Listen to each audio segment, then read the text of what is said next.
Okay, everything's nice and straight in here. Okay, can you pull the door open a little more?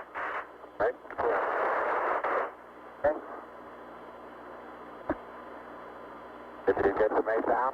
I'm going to pull it now.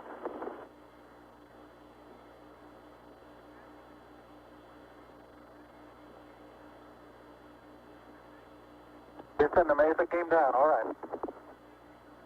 Houston, roger, we copy and we're standing by for your TV.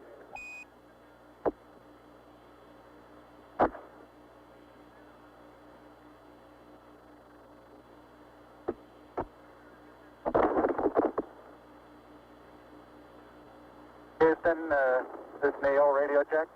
Neil, this is Houston, loud and clear. Break, break. Buzz, this is Houston. Radio check and verify TV circuit breaker in. Roger, TV circuit breakers in. And base 5 clear. Roger. And we're getting a picture on the TV. TV. Okay. You got a good picture, huh? There's a great deal of contrast in it, and currently it's upside down on our monitor, but we can make out a fair amount of detail.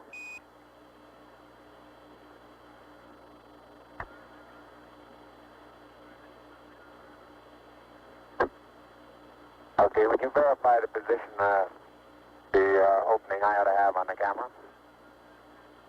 Stand by.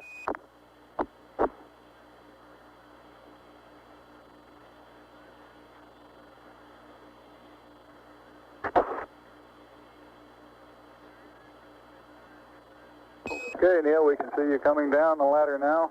Neil, we can see you coming.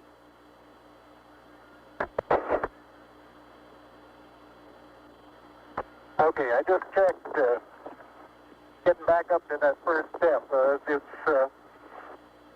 That isn't collapsed too far, but it's adequate to get back up. Roger, we copy. It's a pretty good little jump.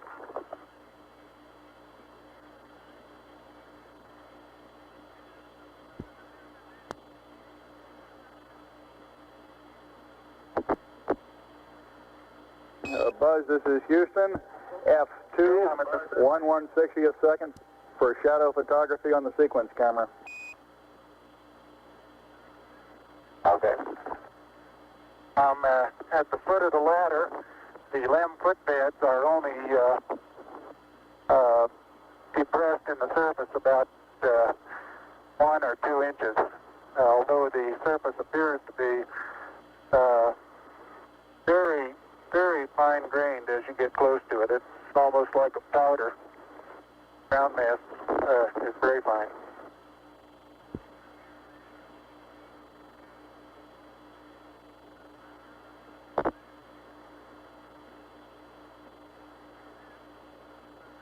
I'm going to step off the LEM now.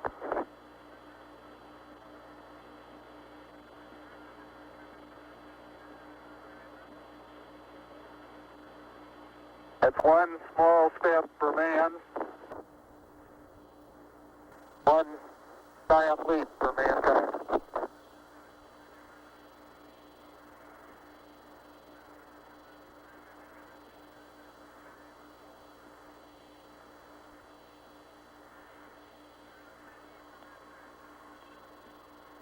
As the surface is fine and powdery, I can pick it up loosely with my toe. It does adhere in fine layers, like powdered charcoal, to the sole and sides of my boot. I only go in a small fraction of an inch, maybe an eighth of an inch, but I can see the footprints of my boots and the treads in the fine sandy particles. Neil, this is Houston. We're copying.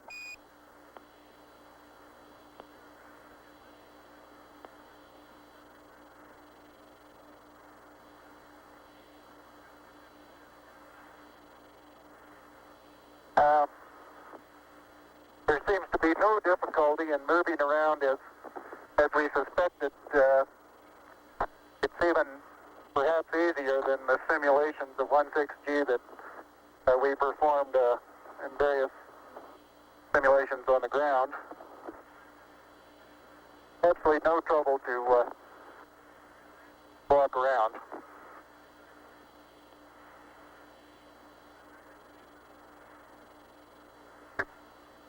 Okay, the descent engine did not leave a crater of any size. It has about 1 foot clearance on the ground. We're essentially on a very level place here.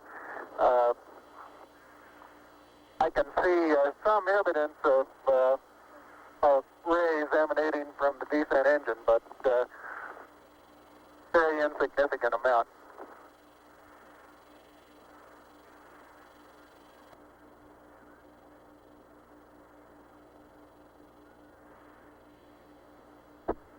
Okay, Buzz, we ready to bring down the camera? I'm all ready. I think it's 2 miles squared away in good shape. Okay. Okay, you'll have to pay out all the LEC, Ned. Looks like it's coming out nice and evenly. Okay, it's quite dark here in the shadow and a little hard for me to see that I have good footing. I'll work my way over into the sunlight here without looking directly into the sun. Okay, it's taut now.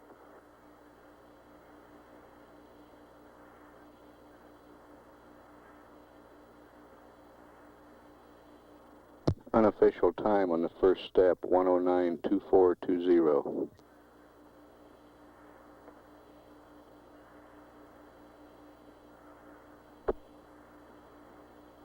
Okay, I think you're pulling the wrong one. I'm ready to pull it down now. There was still a little bit left in the... Okay, don't hold it quite so tight. Okay? Okay.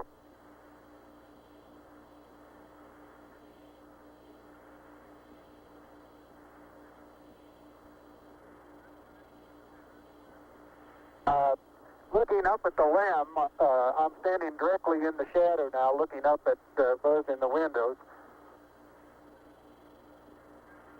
And I can see everything quite clearly. The light is sufficiently bright, backlighted into the front of the limb, that everything is very clearly visible.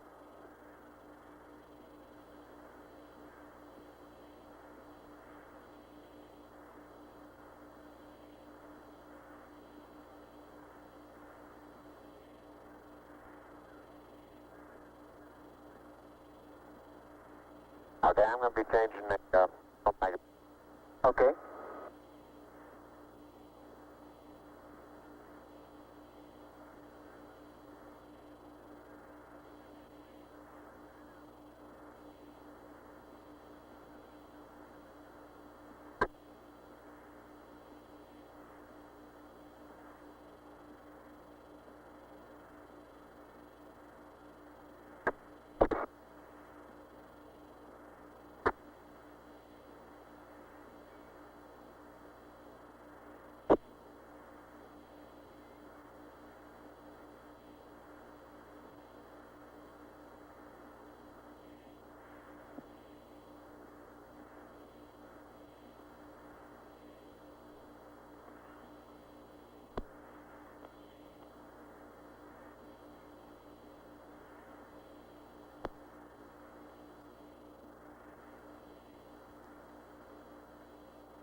Surgeon says that Camera installed on the RCU bracket.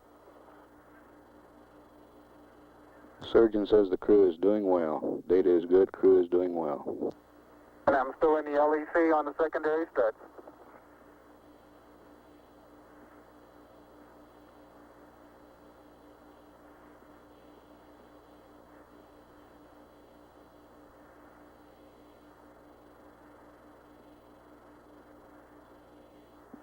I'll step out and take some of my first pictures here.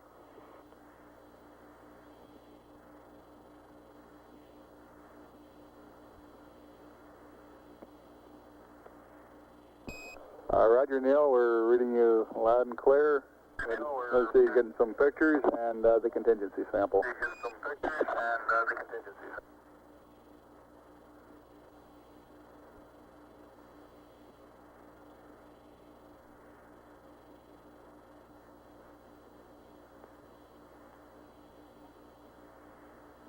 Thirty-five and a half minutes of PLSS time expended now.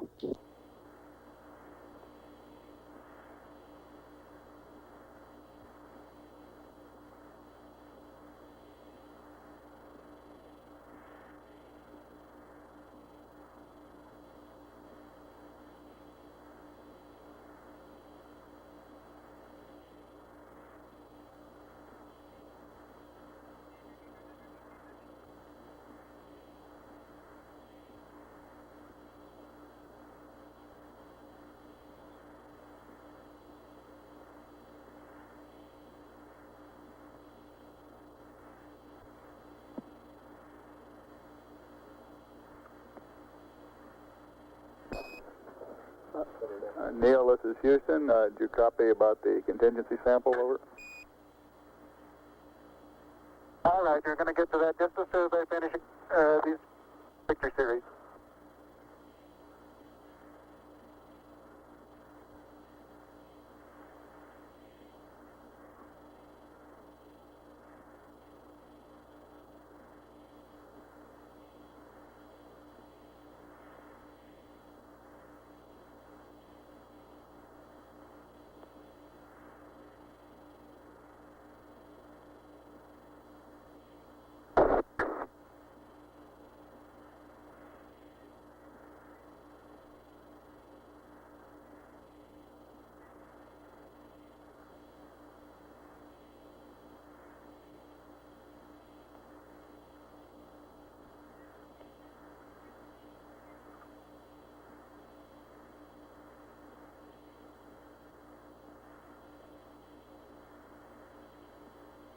Okay, gonna get the contingency sample there, Neil? All right.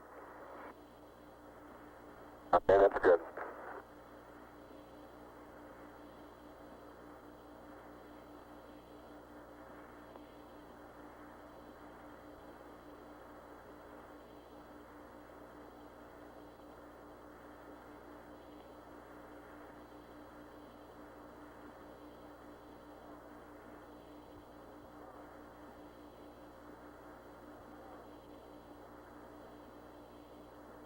Okay, the contingency sample is down and it's up sample.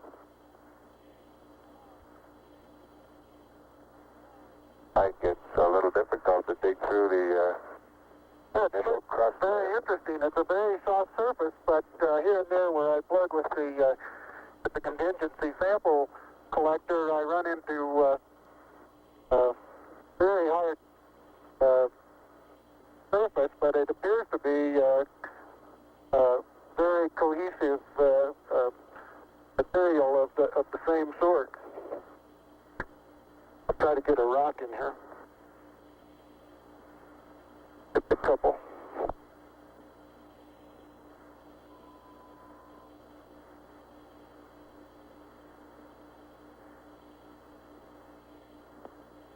Oh, that looks beautiful from here, Neil. It has a stark beauty all its own. It's like much of the high desert of the United States. It's different, but it's very pretty out here. Be advised that a lot of the rock samples out here, the hard rock samples, have what appear to be vesicles in the surface. Also, I'm looking at one now that appears to have some sort of phenocryst. Houston, roger out.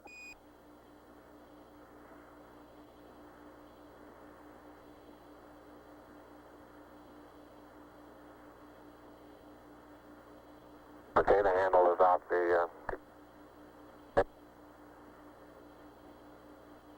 it pushes in about 6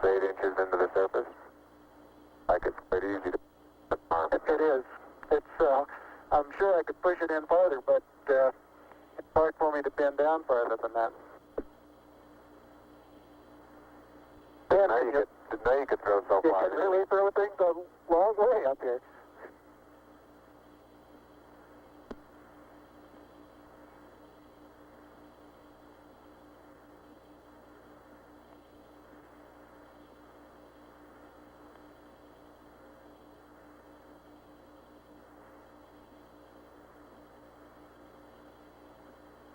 My pocket open, Buzz? Yes, it is. It's not up against your suit, though. Hit it back once more. More toward the inside.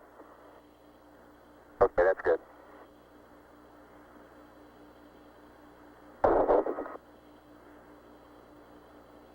That in the pocket?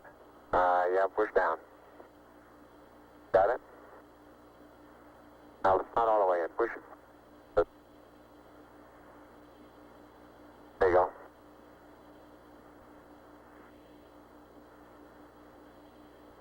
Engine's example is in the pocket. My oxygen is 81%. I have no flags, and I'm in minimum flow. This is Houston, Roger Neil.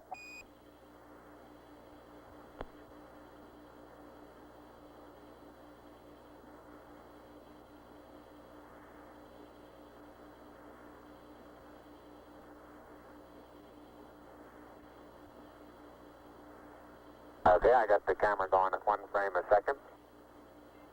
Okay?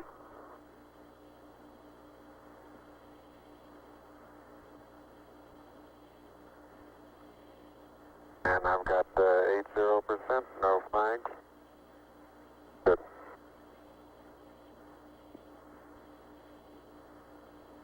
Are you getting a TV picture now, Houston? Neil, yes, we are getting a TV picture.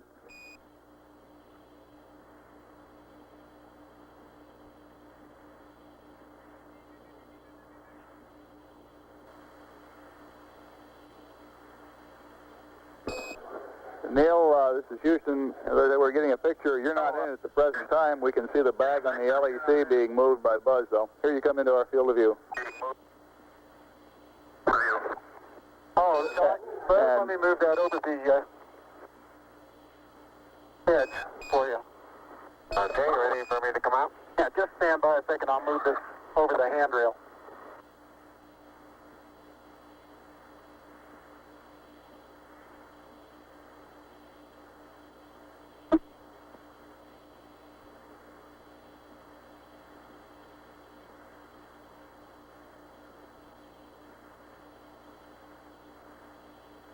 Okay? All right, that's got it. Are you ready? All set.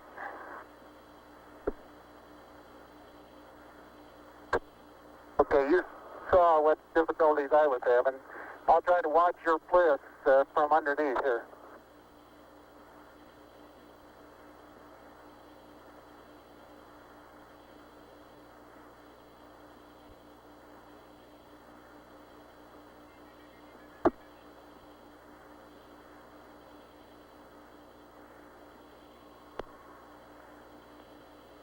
All right, the backup camera's position. Okay, your bliss looks like it's clear and okay. Your toes are about to come over the sill.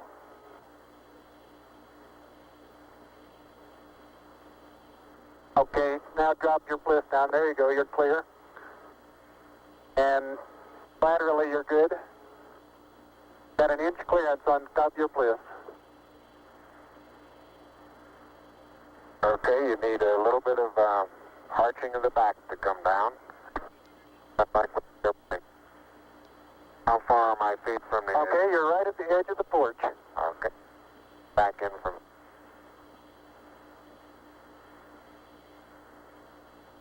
Small little foot movement. Porch. Arching of the back. Moment comes up and clears the bulkhead without any trouble at all. Looks good.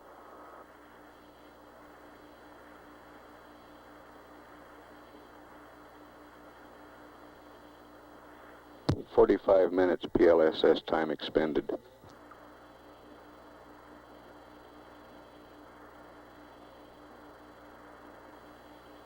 Neil, this is Houston. Based on your camera transfer with the LEC, do you foresee any difficulties in SRC transfer over? Difficulties in SR. Negative. That's the sample return containers, the rock boxes that Capcom... No, I want to back up and partially close the hatch.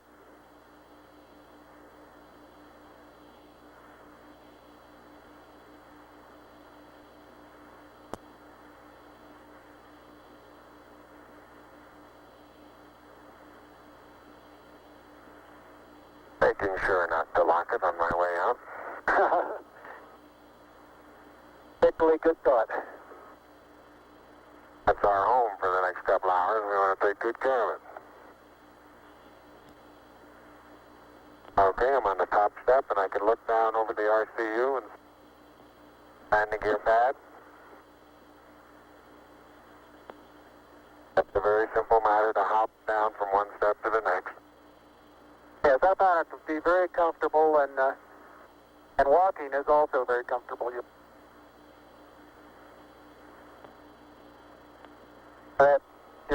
You've got 3 more steps and then a long one.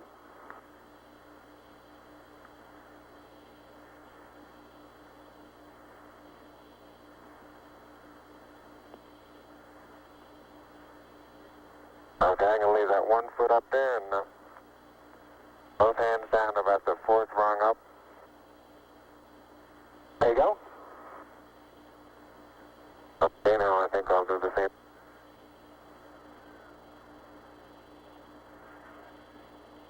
A little more. About another inch. There, you got it? That's a good step. Yep. About a 3-footer.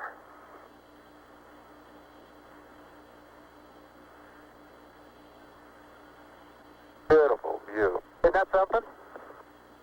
Magnificent sight out here. Magnificent desolation.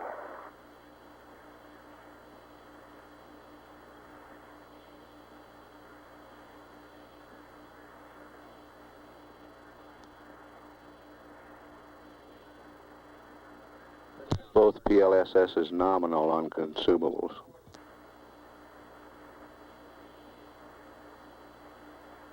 Looks like the secondary strut. Have little thermal effects on it right here, Neil. Yeah, I noticed that. Seems to be the worst, although similar effects are on all around. Very, very fine powder, isn't it? Isn't it fine? Right in this area, I don't think there's much of any, but fine powder. Some clouds together, and it's hard to tell whether it's a clod or a rock. Notice how you can pick it out. Yeah, and it bounces, and then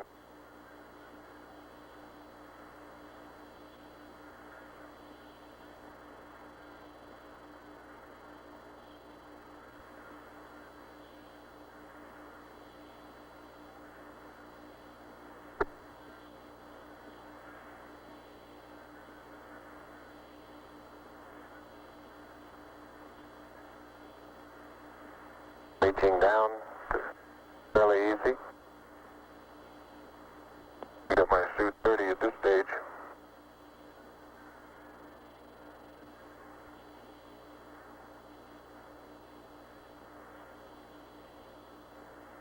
The mass of the backpack does have some effect in inertia.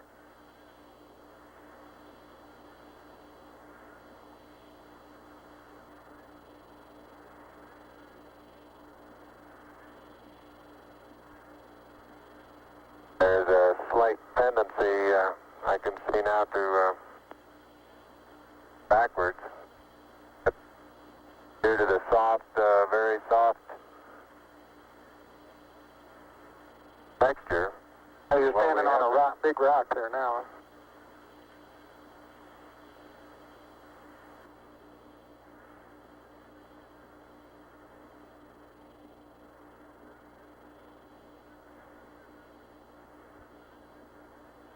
Patcher didn't. No, it didn't. Absolute no crater there at all from the engine. No. I wonder if that right under the engine is where probe might hit. I'd like that. Yeah, I think that's a good representation of our sideward velocity of touchdown. That folded the probe. I'll see that probe over on the minus Y strut. Broken off and bent back up. That did, didn't it? The other two both bent over.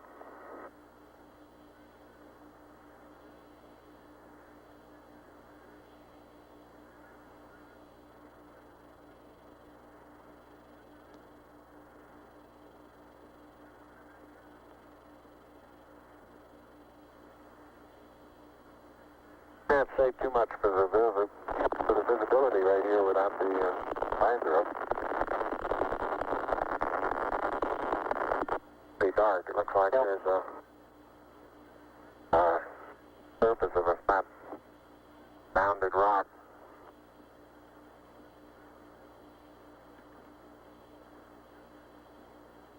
And incidentally, these rocks, very powdery surface.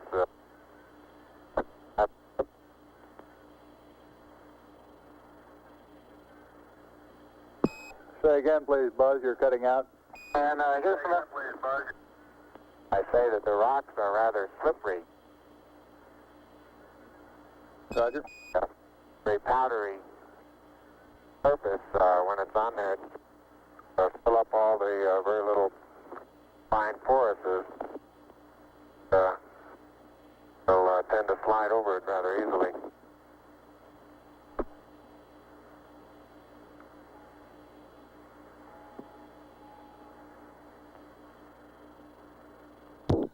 Neil Armstrong getting ready to move the TV camera now out to its panorama position. Traction seems quite good. Particular area.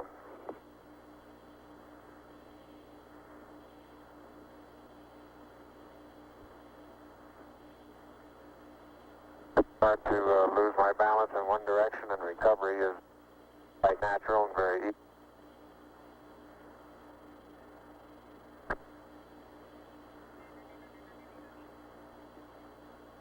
And moving arms around, Jack doesn't off the surface. Not quite that light-footed.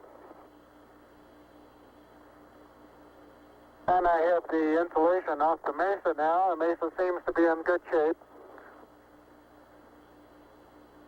You have to be careful that you're leaning in the direction you want to go, otherwise you slightly inebriate. In other words, you have to cross your foot over to stay underneath where your center of mass is.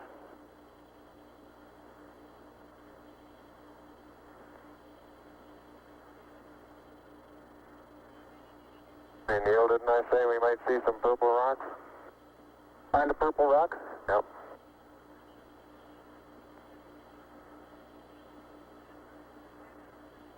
Very small, sparkly fragments are the rock. They're reflecting sun in places. That would make a first guess at some sort of biotite.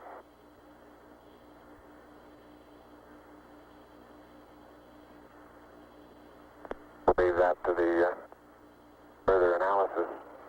But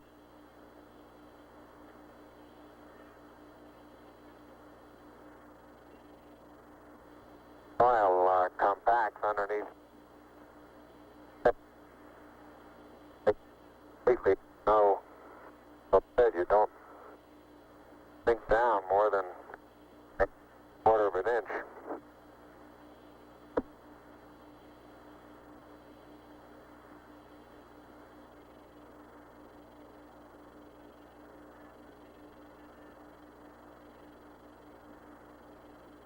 Biotite is a brown mica substance.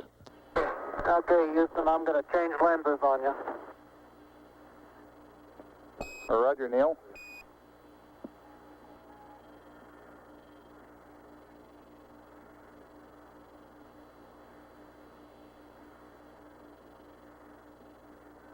Life support consumables still looking good.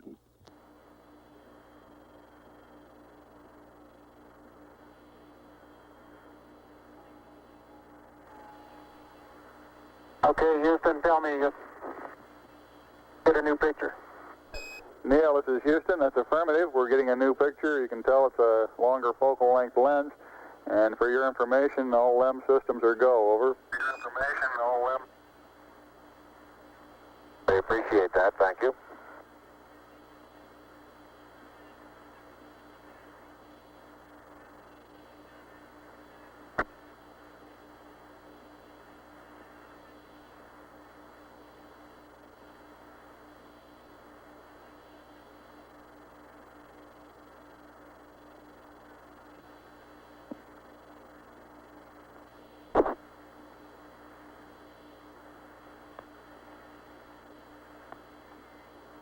Is now unveiling the plaque that is.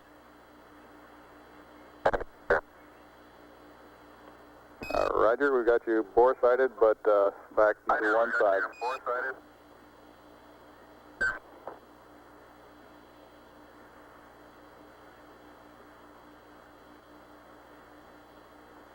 For those who haven't read the plaque, we'll read the plaque that's on the front landing gear of this LEM.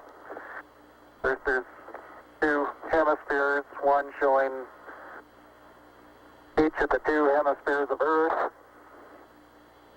Underneath it says, "Dear men from the planet Earth, first set foot upon the moon, July 1969 AD. We came in peace for all mankind." It has the crew members' signatures and the signature of the President of the United States.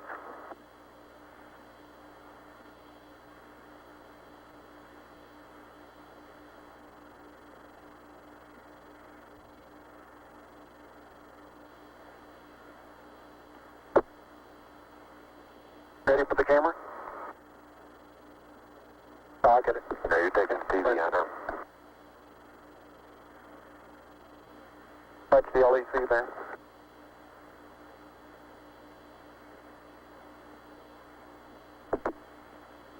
Now, I'm afraid these lost materials are going to get dusty.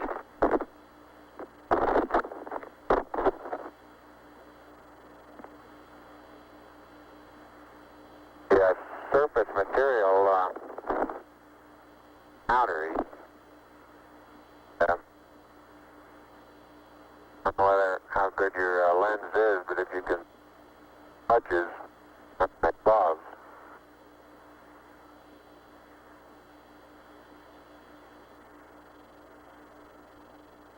Very much like a very finely powdered carbon, but pretty looking. You pull out some of my cable for me, bud?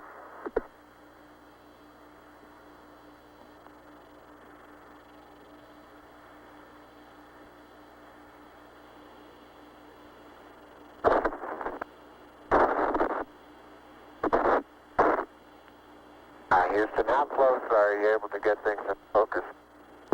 This is Houston. We can see Buzz's right hand. It's somewhat out of focus. I'd say we were focusing down to probably about 8 inches to a foot behind the position of his hand when he was pulling out the cable.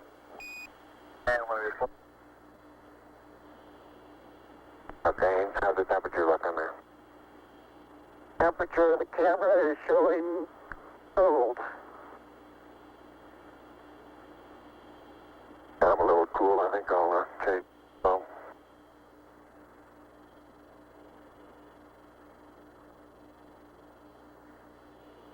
I'm on intermediate now, Houston, and I show 3.78. No flags, 74. Houston, roger out. And we'll probably need a little Distance, back location, television camera.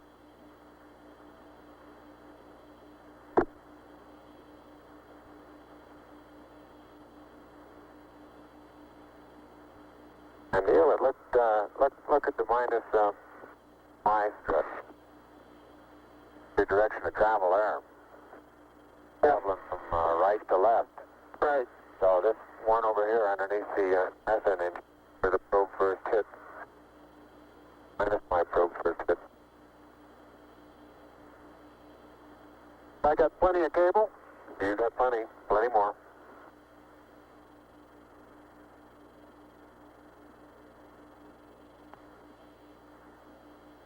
Okay, I think I got the end of it. Something interesting in the bottom of this little crater here. Maybe. Keep going. We got a lot more. Okay. Getting a little harder to pull out here.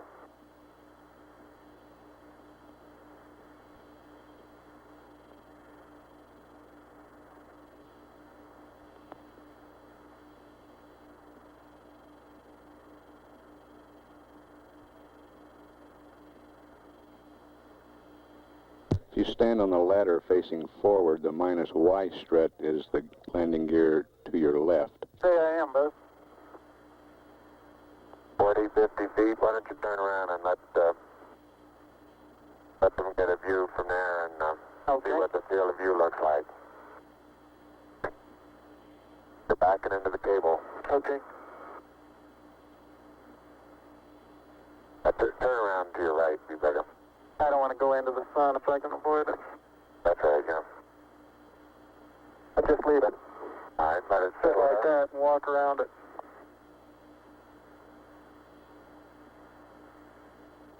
Houston, how's that field of view going to be? Pick up the mesa far away? Right.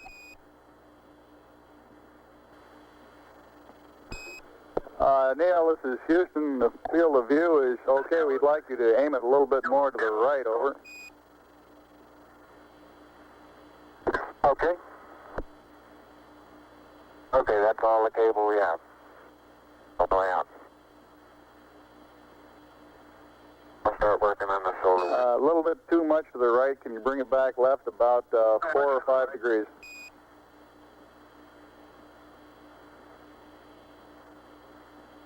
Okay, that looks good, Neil. Hey, that looks good, Neil.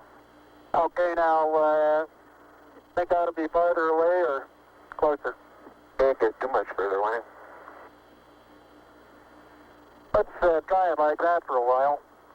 I'll get a couple panoramas with it here. Roger, you look okay as far as distance goes, Neil, and we'll line you up again when you finish the panorama. You're going too fast on the panorama sweep. You're going to have to stop for... I haven't stopped. I haven't set it down yet. That's the first picture in the panorama. Right there. Roger.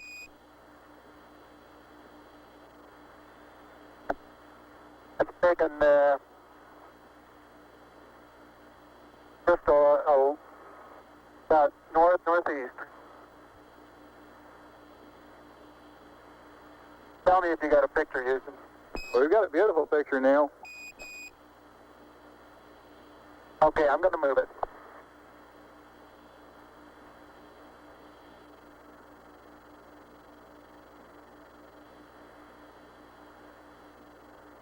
Okay, there's another good one.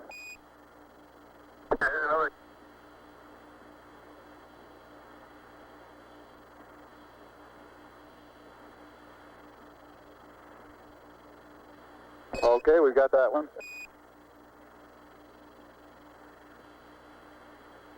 Okay, now this one's right down sun, straight west. And I want to know if you can see an angular rock in the foreground.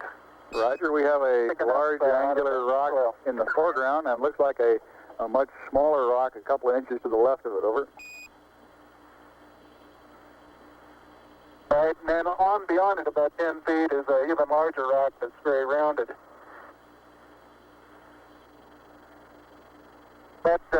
rock is about, the closest one to you is about sticking out of the sand about 1 foot. It's about 1.5 feet long, and it's about 6 inches thick, but it's standing on edge. Roger.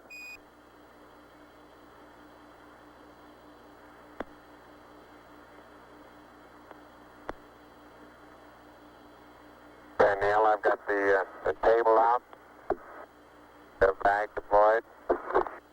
We got this view, Neil.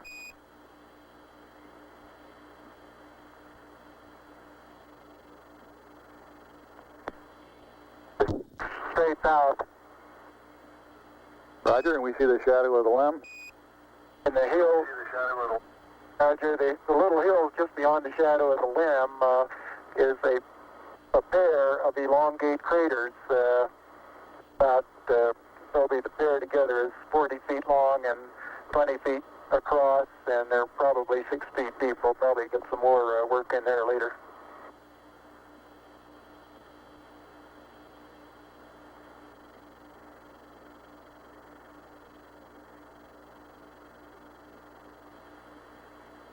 Roger, and we see Buzz going about his work. How's that for a final? For a final orientation, we'd like it to come left about 5 degrees, over.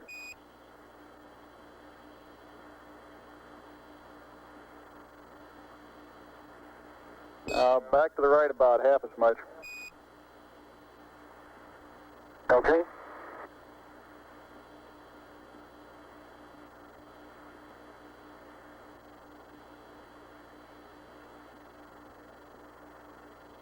Okay, that looks good there, Neil. Yeah, it looks good there. Okay.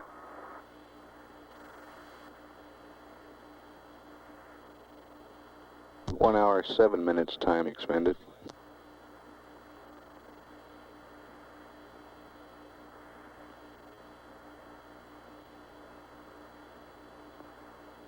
Okay, you can make a mark, Houston.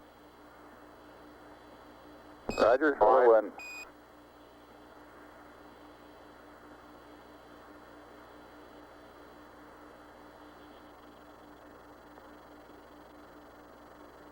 And incidentally, you can use the shadow that the staff makes to assist you in getting it perpendicular.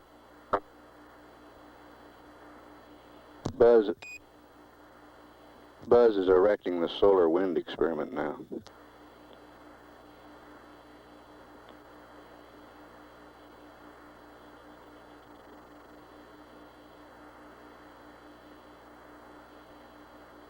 Some of these small depressions big soft, and you tend to think, oh, maybe 2 or 3 inches. I can suggest exactly what the layer pictures showed when they pushed away a little bit. You can force transmitted through the upper surface of the soil, and about 5 or 6 inches away, it breaks loose and moves as if it were caked on the surface, when in fact it really isn't. I notice in the soft spots where we have footprints nearly an inch deep that the soil is very cohesive, and it will retain a slope of probably 70 degrees on the side of the footprint.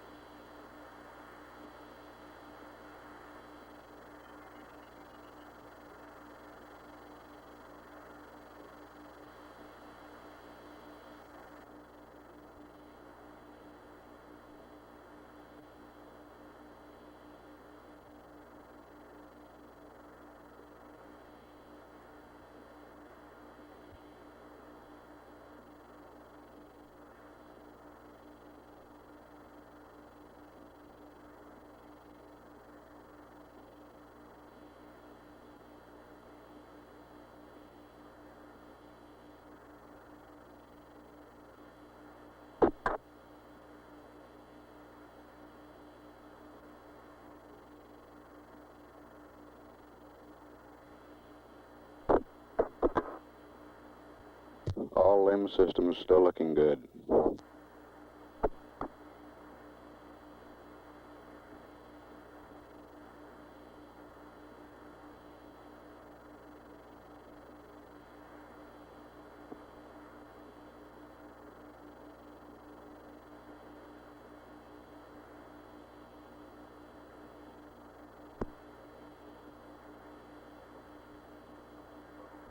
Okay? Yeah, I think that's nice.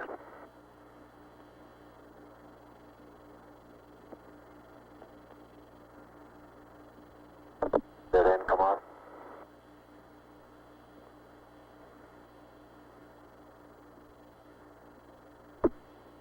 I'm going to get the camera.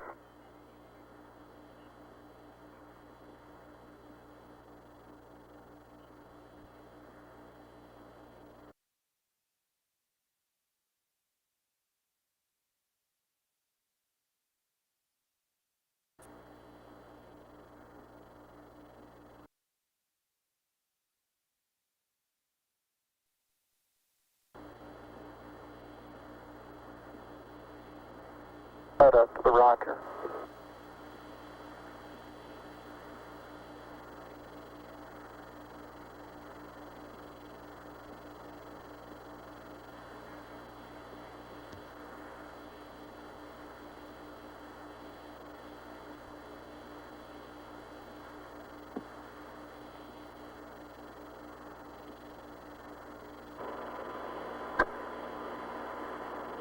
Okay, you'll have to extend that one.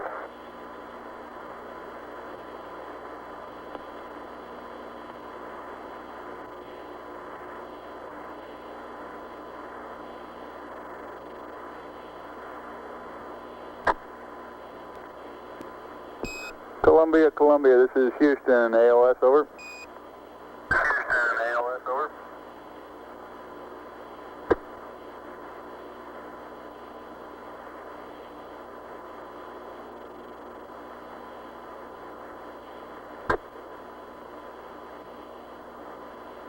Neil Armstrong's been on the lunar surface now almost 45 minutes. Thanks, man. I don't have a camera.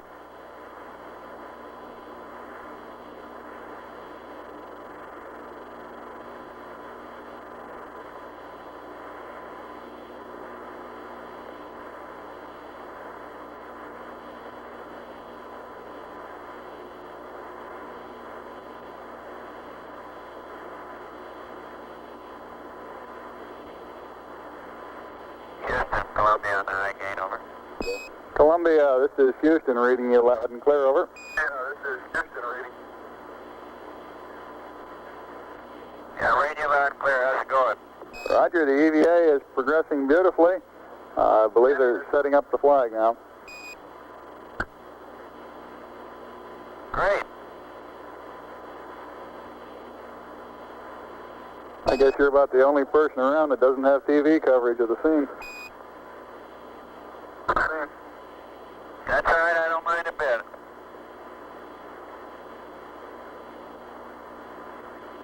How is the quality of the TV? Oh, it's beautiful, Mike. It really is. Oh, geez, that's great. Is the lighting halfway decent? Yes, indeed. They've got the flag up now, and you can see the stars and stripes on the lunar surface. Up now, and you can see the stars and stripes on the lunar surface. Beautiful, just beautiful.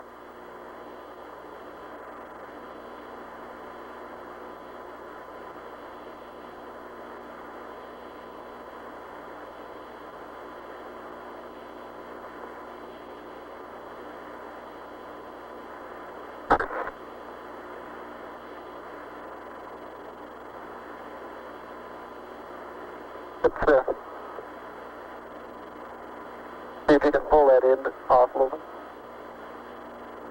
Straighten that end up a little.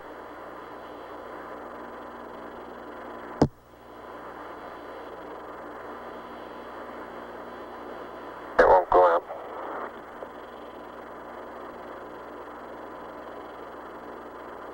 Okay.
Neil, this is Houston, radio check, over.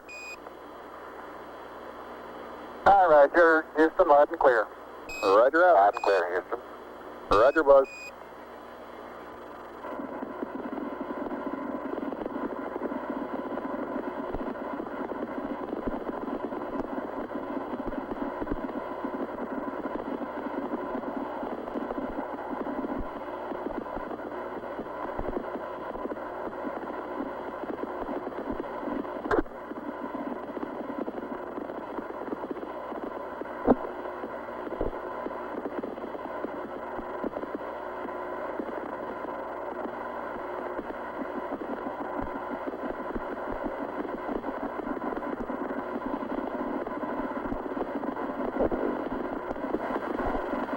I'd like to evaluate the various paces that a person can traveling on the surface. I believe I'm out of your field of view. Is that right now, Houston? That's affirmative, Buzz.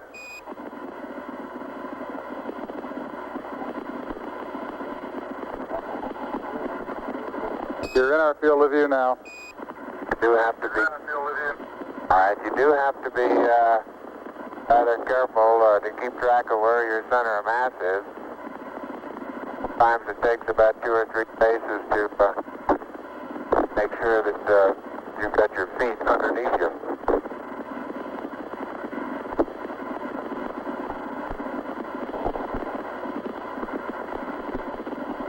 And about 2 or 3 or maybe 4 easy paces can bring you to a fairly smooth stop.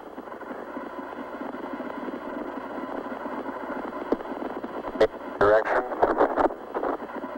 Like a football player, you just have to put out to the side and cut a little bit.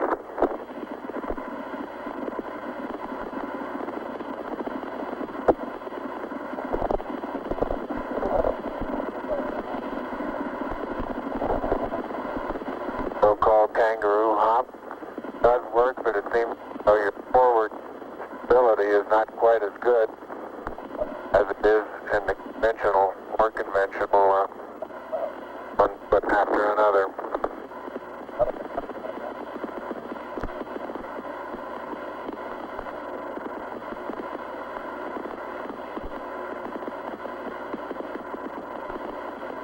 As far as saying what a sustained pace might be, I think the one that I'm using now would get rather tiring after several hundred. But this may be a function of the suit as well as lack of gravity force here.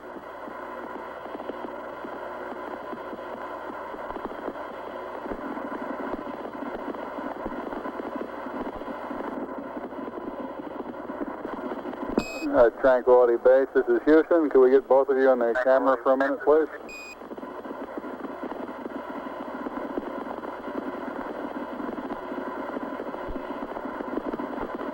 Say again, Houston? Roger, we'd like to get both of you in the field of view of the camera for a minute.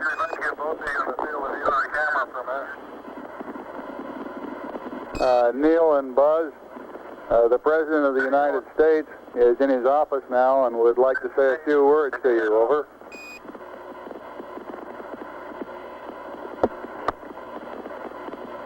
That would be an honor. Go ahead, Mr. President. This is Houston out. Hello, Neil and Buzz. I'm talking to you by telephone from the Oval Room at the White House. And this certainly has to be the most historic telephone call ever made. I just can't tell you how proud we all are of what you... For every American, this has to be the proudest day of our lives. And for people all over the world, I am sure they too join with Americans in recognizing what an immense feat this is. Because of what you have done, the heavens have become a part of man's world. And as you talk to us from the Sea of Tranquility, it inspires us to redouble our efforts to bring peace and tranquility to Earth. For one priceless moment, in the whole history of man, all the people on this earth are truly one. One in their pride in what you have done, and one in our prayers that you will return safely to earth.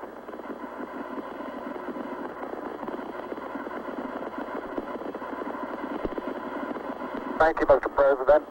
It's a great honor and privilege for us to be here representing not only the United States, but men of peace of all nations, men with interest and a curiosity, and men with a vision for the future. Honor for us to be able to participate here today. And thank you very much, and I look forward, all of us look forward to seeing you on the Hornet on Thursday. Look forward to that very much, sir.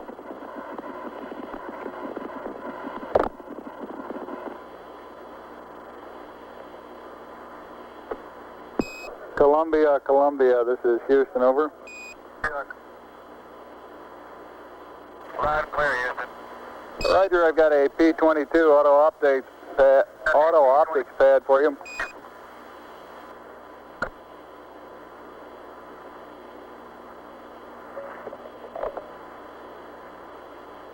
Roger, go ahead. Roger, P-22, landmark ID, LEM, T1 1102656, T2 1103206, 3 miles south. Time of closest approach 1103340. Shaft 353.855. Trunnion 46.495. Roll 0. Pitch 250. Yaw 0. Over.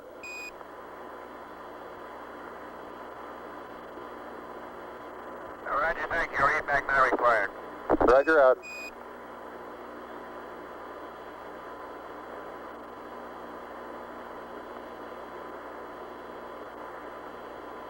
Houston, it's very interesting to note that when I kick my foot this trail with no atmosphere here in this cavity, they seem to leave, and most of them have about the same angle of departure and velocity. Where I stand, the large portion of them will impact at a certain distance out. There are several certain percentage, of course, that will impact different regions out, but it's highly dependent upon initial trajectory upwards, determines where most of the majority of the particles come down, like the terrain.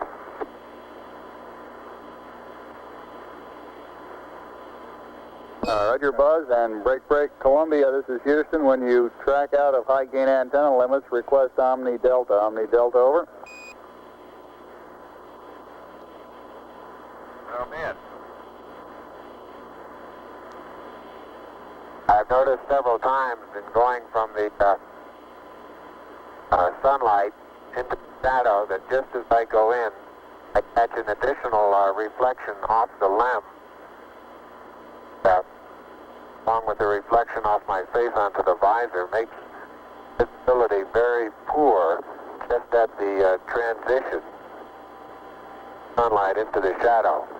I essentially have so much glare coming onto my visor, I'm under shadow until helmet actually gets shadow, and then it takes a short while for my eyes to adapt to lighting conditions. Inside the shadow area, visibility, as we've said before, is not too great, but both visors up. We can certainly get what sort of footprints we have and the minimal condition of the soil. Again, after being out in the sunlight a mile, it takes watch it, Neil. Neil, you're on the cable. Okay. Yeah, lift up your right foot. Right foot. It's still, your toe is still hooked in it. That one? Yeah, it's still hooked in it. A minute. Okay, you're clear now. Thank you. Let's move that over this way. Neil Armstrong has the scoop for the bulk sample collection.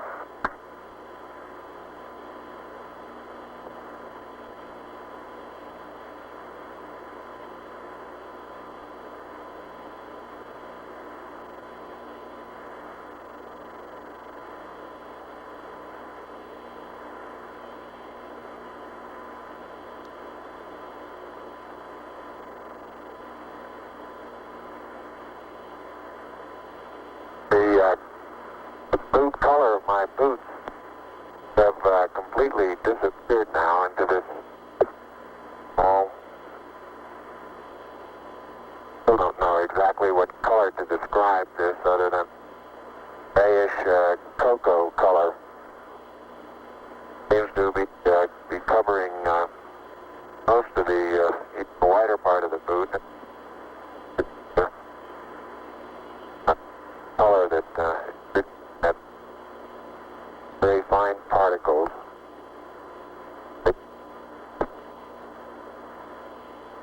Buzz, this is Houston. You're cutting out on the end of your transmission. Can you speak a little more closely into your microphone, over? Roger, I'll try that. Beautiful. Now I had that one inside my mouth that time. Sounded a little wet. A little wet.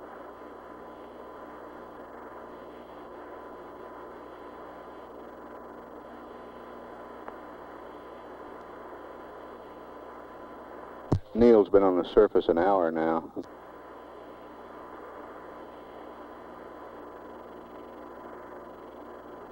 Buzz, not quite 20 minutes, less than that.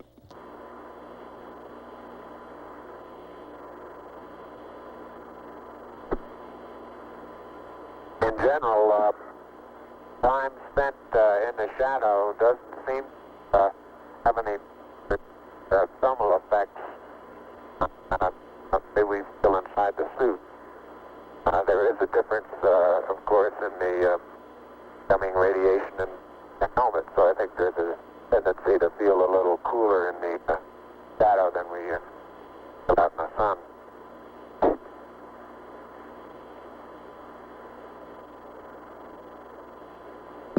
Columbia, this is Houston, over. Columbia, this is Houston, over.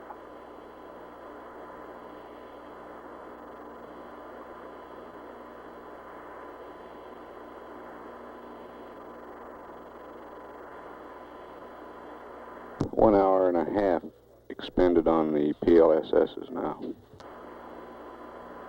Columbia, this is Houston, over.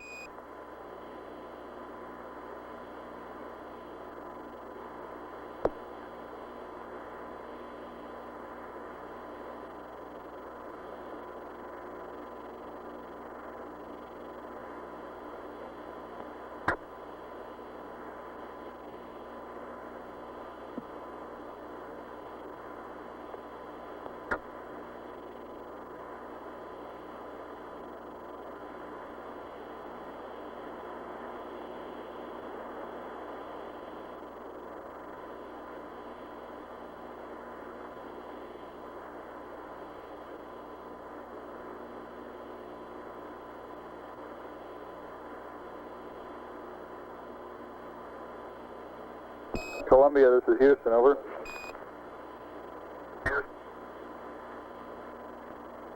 Houston, Columbia, Delta. Roger, you should have VHF AOS with the LEM right about now. VHF LOS will be at 40 minutes, 15 seconds, over. Thank you.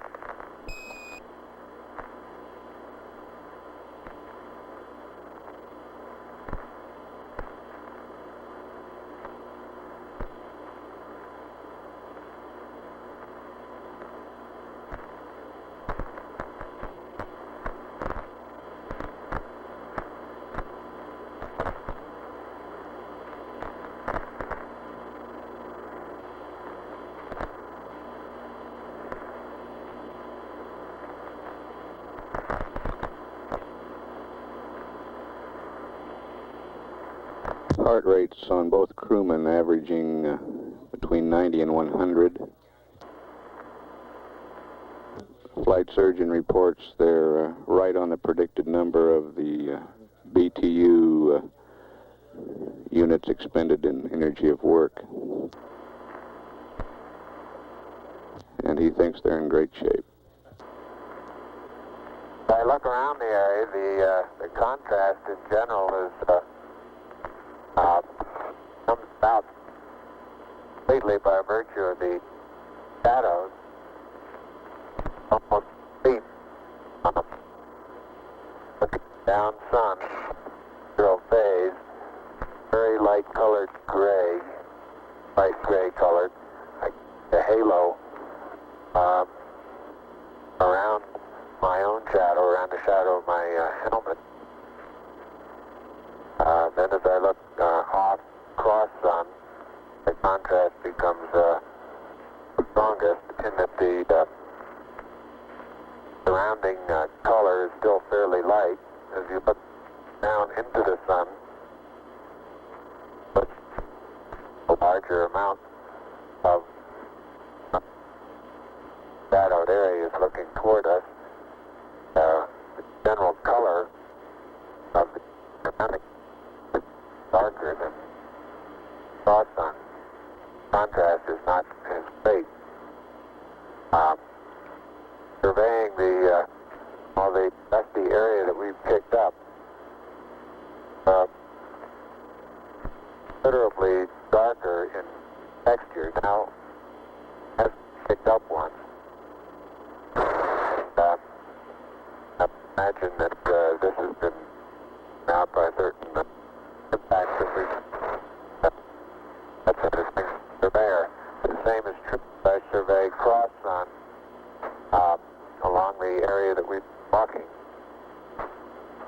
General, in addition to the fact that there are footprints there, general terrain where I've been up out of this surface trail is generally of a darker contrast, surrounding color.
You can see Neil Armstrong bringing scoop. The ram I'll be taking is about 30 to 40 feet out the bus. But Say again, which strut, please, Buzz? So it seems the plus V strut. Roger. And, right in this area there are two craters. The one that's right in front of me now as I look off in about the 11 o'clock position from spacecraft, about 30 to 35 feet across, and several rocks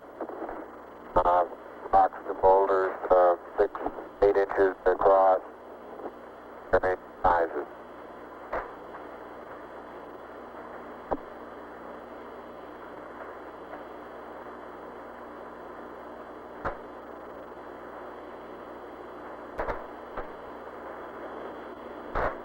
Neil is filling the bulk sample bag attached to a scale. You can see him in the picture. Buzz is behind the limb at the minus Z strut.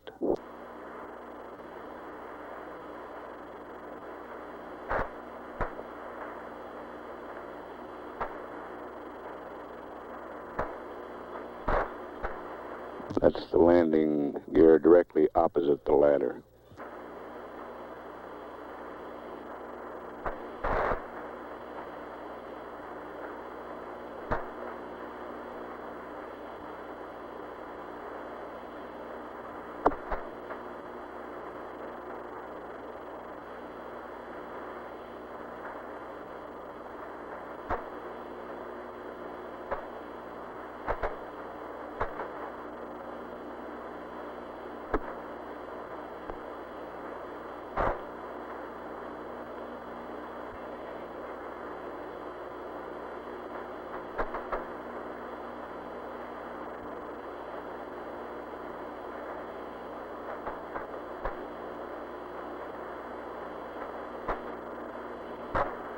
Neil's been on the surface about an hour and 10 minutes now.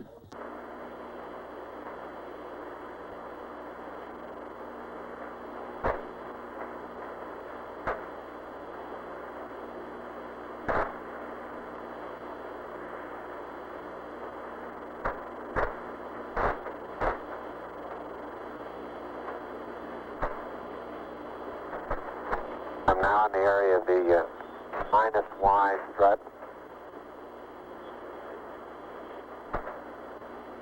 Taking some second photograph.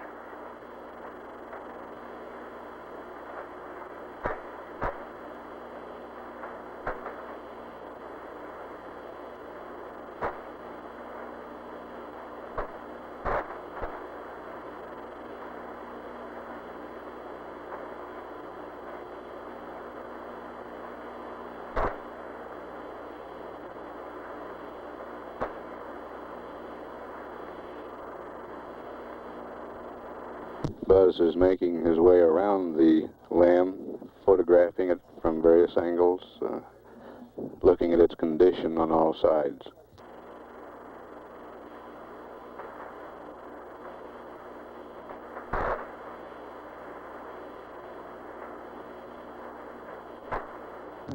Neil's still occupied with the bulk sample.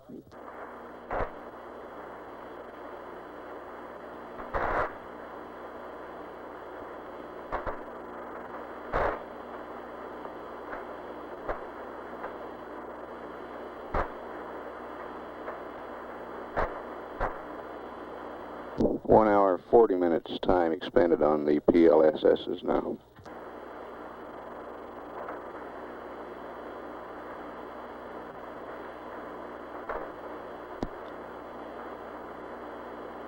How's the bulk sample coming, Neil? Bulk sample is just being sealed.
And Columbia, this is Houston. While I'm talking to you, LOS will be at 111 19er 31.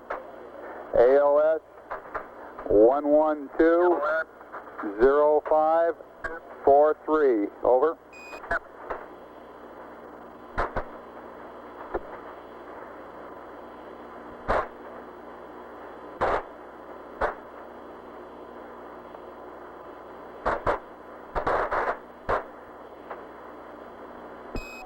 Columbia, this is Houston. Did you copy LOS, AOS times? Over. Copy.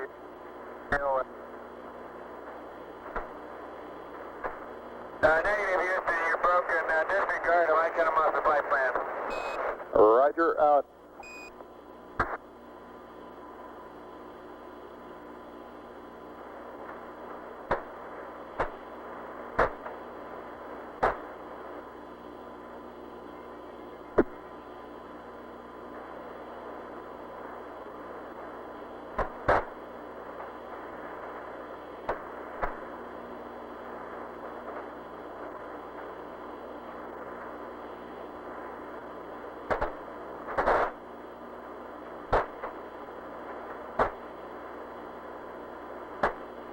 The exhaust deflector that's mounted on quad 1 seems to be a good bit more wrinkled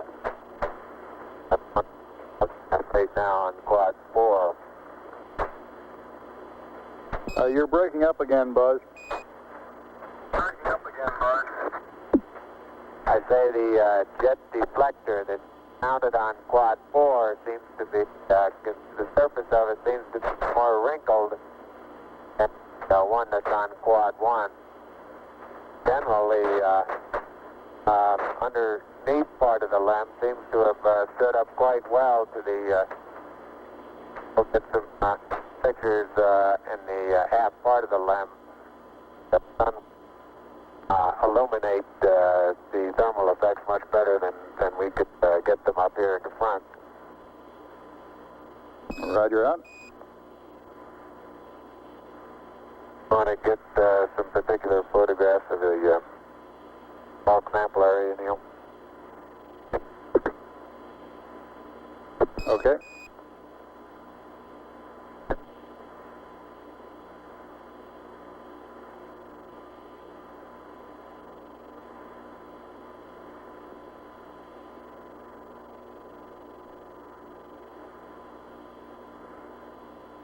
And Houston, Buzz here, I'm showing 3.78 SI.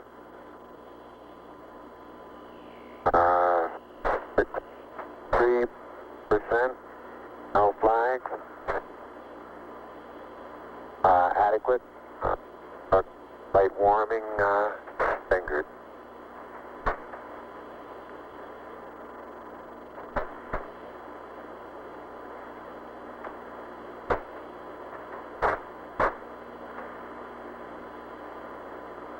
Roger, and Neil has 66%, O2, no flags, minimum cooling, and the suit pressure is 382. Houston, roger, out.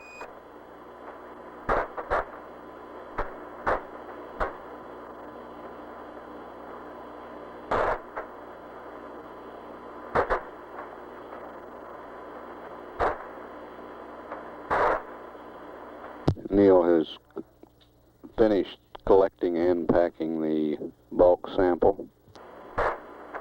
Buzz, this is Houston. Have you removed the close-up camera from the Mesa yet? Over.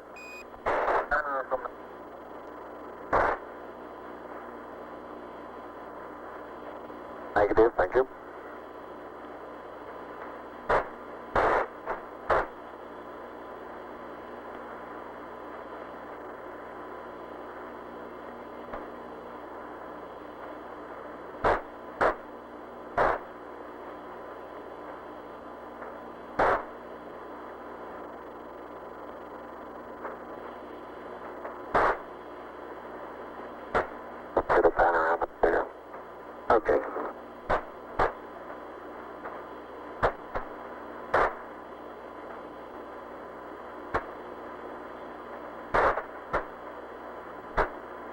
Got it? Got it.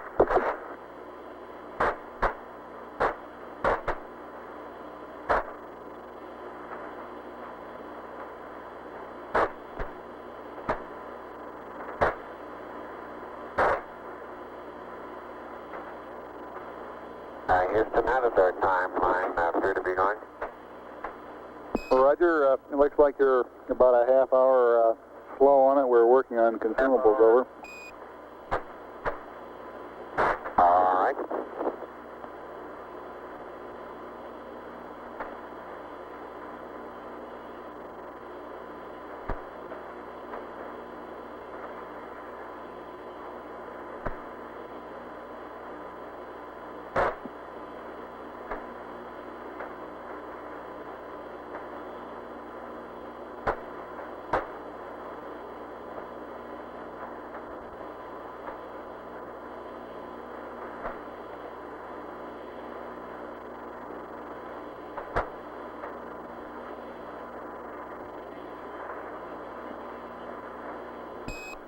Neil and Buzz, this is Houston.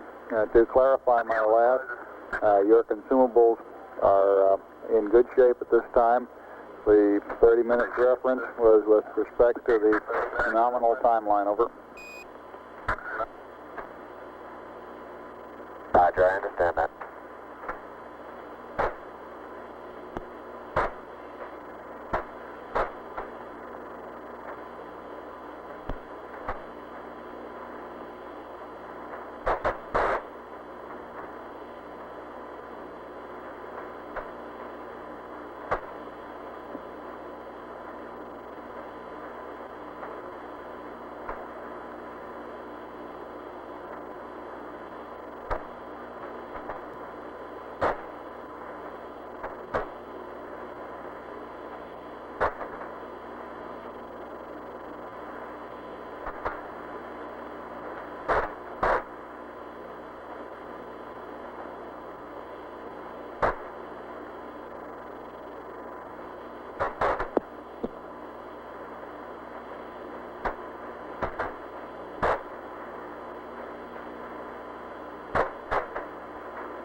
Neil's been on the surface now slightly over an hour and 20 minutes.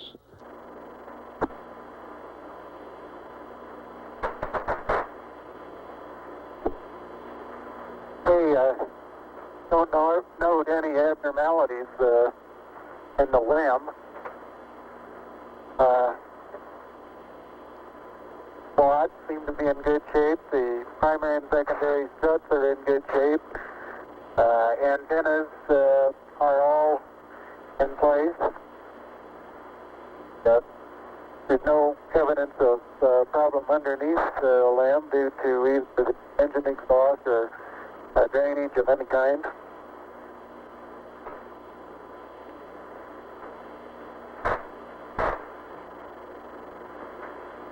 Roger out.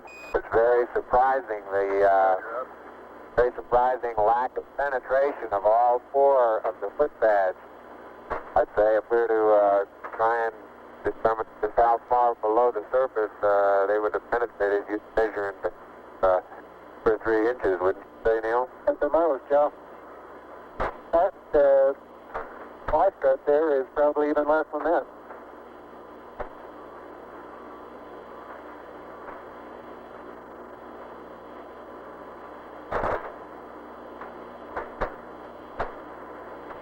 All right, great job.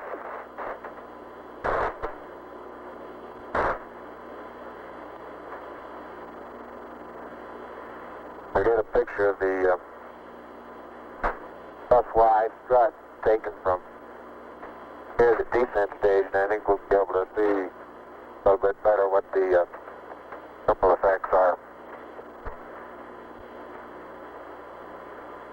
Seem to be quite minimal.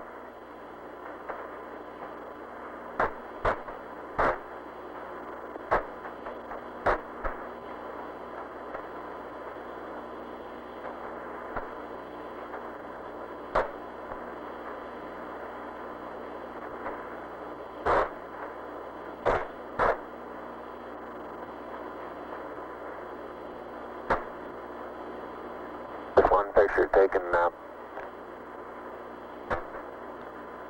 the right rear of the spacecraft, looking at the skirt of the descent stage. So a slight darkening of the surface color, a rather minimal amount of radiating or etching away or erosion of the surface.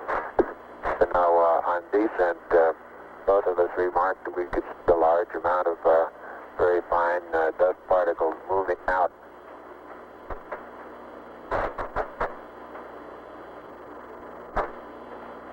It was reported beforehand that we would probably see an outgassing from the surface after actual engine shutdown, but I recall I was unable to verify that.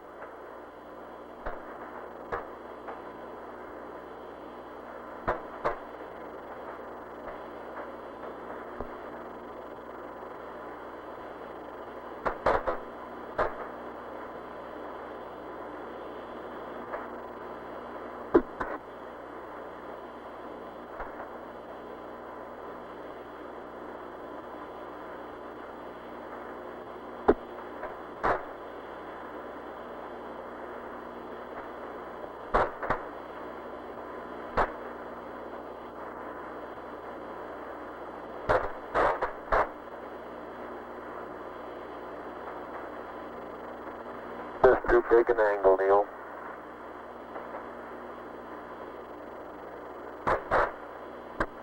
Yep. I think you're right.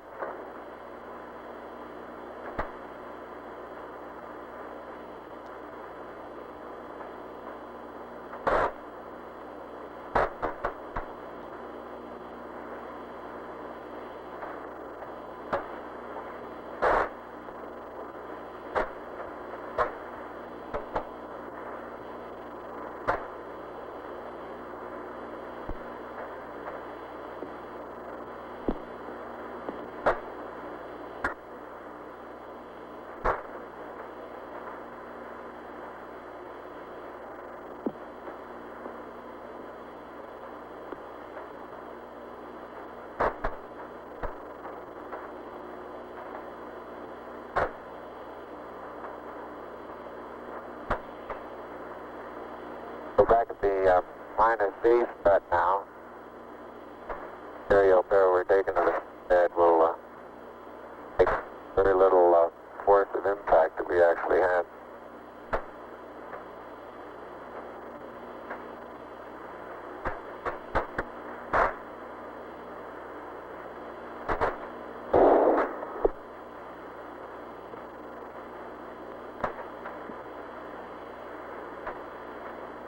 And Neil, if you'll take the camera, I'll okay to work on the SEQ bay.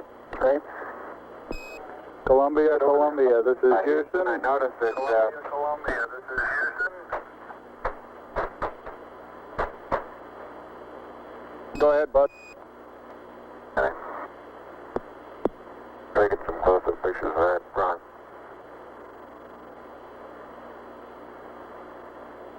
I was saying that Houston stop and take a photograph of something and then want to start moving again sideways. Quite a tendency to start doing it with just gradual sideways hops because you start getting momentum. Roger.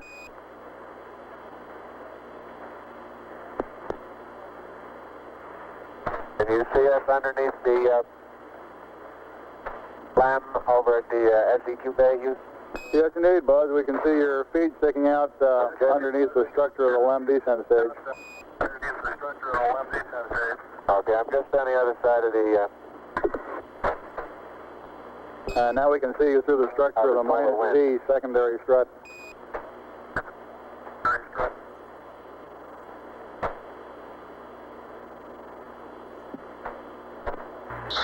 The SEQ bay We don't necessarily need one high gain, but we're going to lose him scientific altogether. experiments to be left on the surface of the moon. The laser reflector. They're open, and it looks like they're going to stay up without any problem.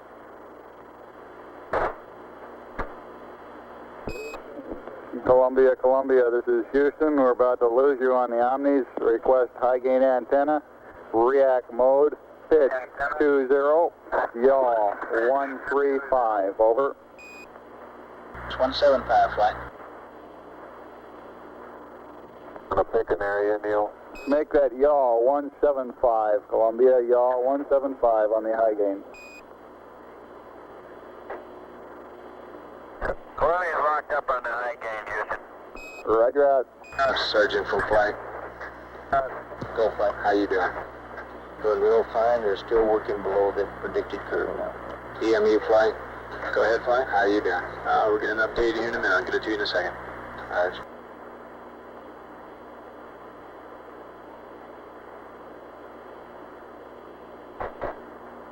Flight econ. Surgeon says everything looks fine.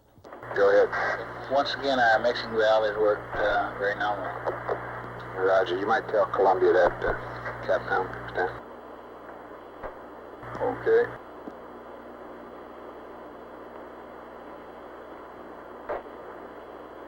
Yes. He can if he's watching it. He may not be watching it at the time. An hour and a half Flight of lunar Capcom. surface Capcom. time. I'm talking to Ecom. He says that if Columbia is watching it on board, he can see it. You think we ought to tell him about it anyway? Over? No, disregard. Roger.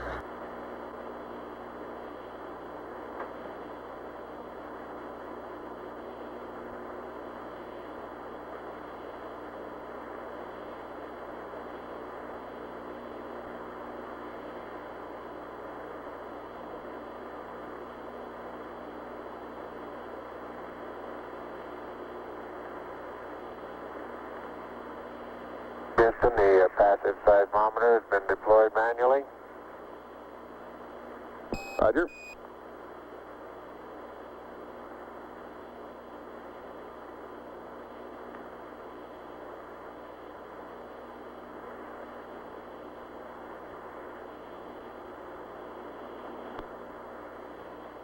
They've been on the portable life support systems for 2 hours now.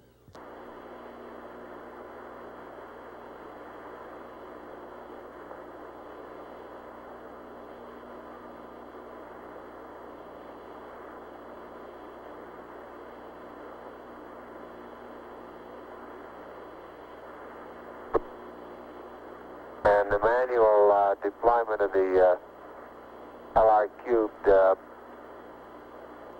little spring that's at the end of the string pulled off of the pit fin.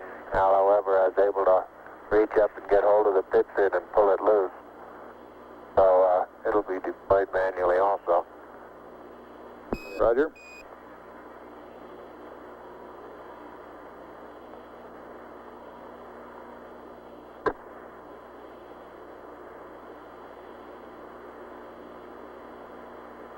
And the panorama is complete in the limb, about the limb 7 and 730 position at about 60 feet.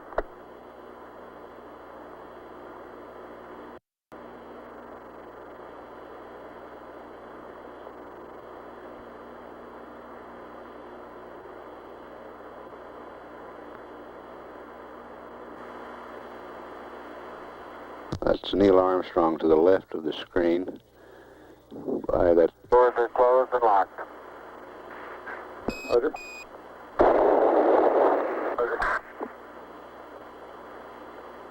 Have you got us a good area picked out?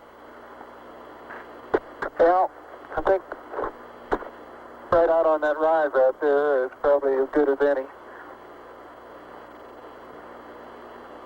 FBL, meet guidance, Smoker Dive. Right over here. But probably stay on the high ground there and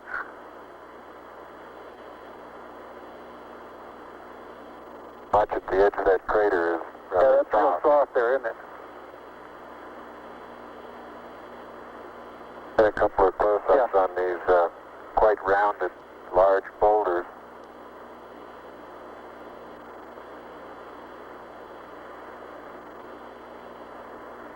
Buzz Aldrin coming into view on the right, carrying the two experiments. About 40 feet out. I'd say out to the end of that next... Well, it's going to be a little difficult to find a good level spot here. Top of that next little ridge there, wouldn't that be a pretty good place?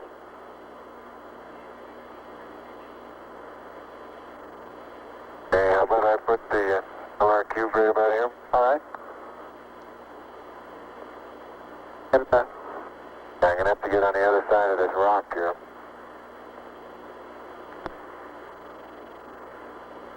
I would go right around that crater to the left there. Isn't that a level spot there? I think this right here is just as level. Okay.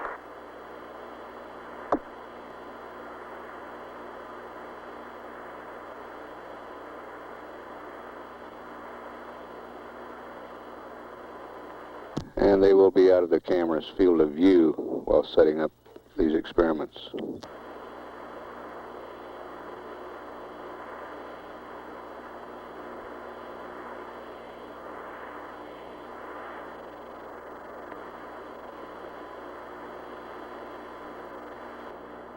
The boulders look like basalt, and they have probably 2% white minerals in them, white crystals.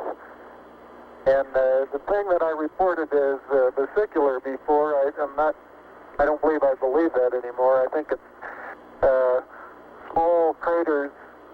They look like little impact craters where BB shot has hit the surface.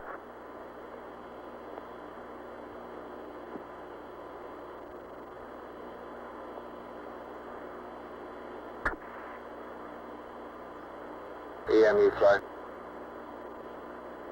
Go ahead, flight. How you doing?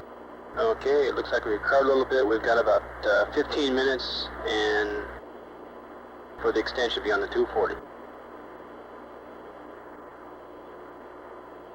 Consumable-wise, how you counting the 240? Where'd you start?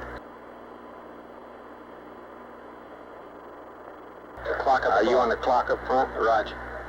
That's the one that was started when he Buzz hacked his watch. Depressurize the cabin, roger.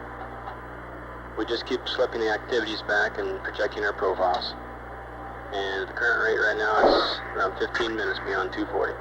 Okay, and you're going with that clock up there? That's firm.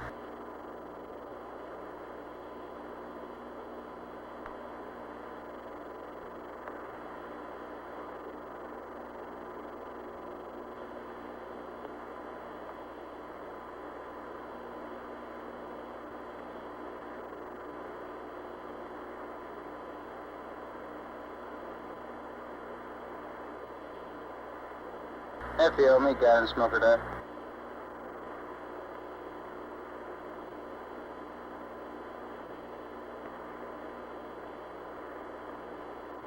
Hi, Houston, I have the seismic experiment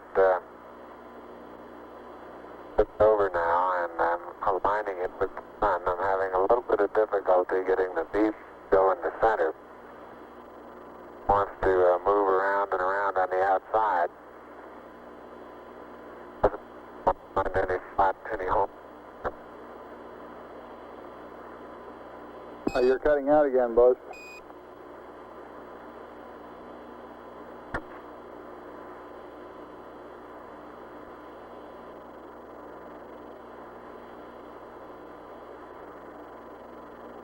Roger, I say I'm not having too much success in leveling the PSE experiment. Flight experiments. The main thing is get the ball off the edge. Get what? Get the ball off the edge. It does not necessarily have to be centered if you can't center it. Get the ball off the edge. Yeah, he said he was having trouble getting it off the outside at all. I thought he said getting out center. I miscopied then. So it seemed to be going around the outside.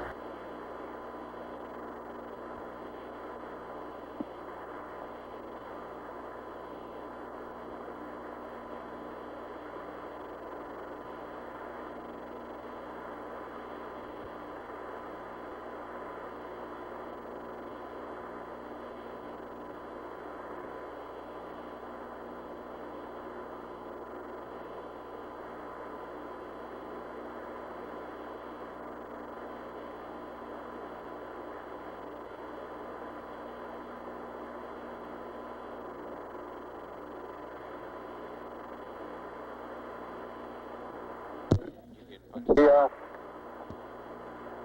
laser reflector EMU is flight EMU. Is that 15 minutes on water? That's affirmed.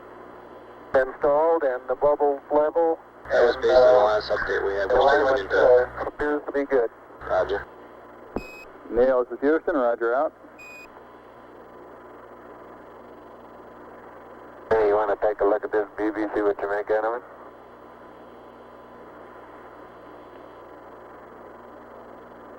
I found it pretty hard to get perfectly level too. That baby likes the outside. It won't go on the Experiments, inside. Flight experiments. I think I drowned him out. I think he just said it stays on the outside. The cup is convex now instead of concave. I think you're right. I believe it is. Houston, I don't think there's any hope of using this leveling device to come up with an accurate level. It looks to me as though the cup here that the BB is in is now convex instead of concave, over.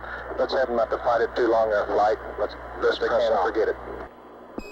Roger 11, press on. If you think it looks level by eyeball, go ahead. Okay.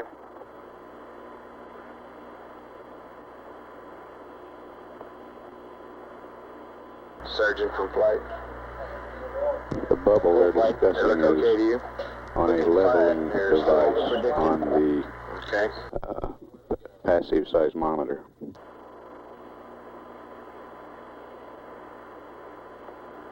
Our rates are still down at a comfortable level.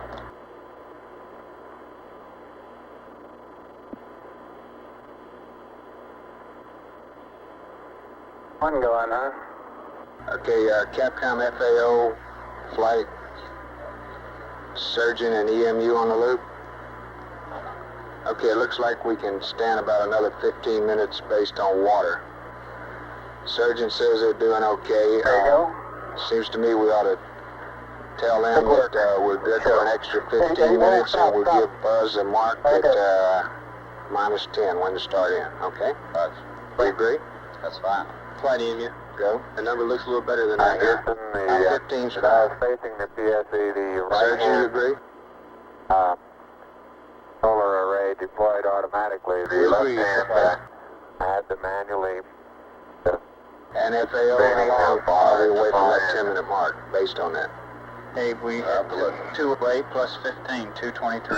And all parts of the solar array are Okay, clear we'll of the ground. take a little more off that because we'll have two wrong. Buzz, this is Houston. I understand you did successfully deploy both solar arrays, over. Roger, affirmative. Capcom flight.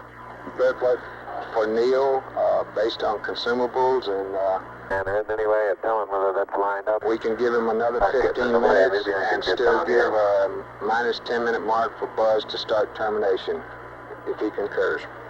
Okay, is Neil ahead or behind Buzz on consumables? I think Neil's ahead. Is that right, EMU? Flight EMU? Neil's using less, right? Still that appears to be That's plenty. affirmed. LMU is the one that's down. Okay, go ahead, Capcom. Okay, for my information, would Buzz then be going in closer to nominal time? I don't follow you. We're going to give the total thing 15 minutes, and we'll still give Buzz a 10-minute minus 10 mark to start in based on that. All EVA 15 minutes. Yes, if he agrees.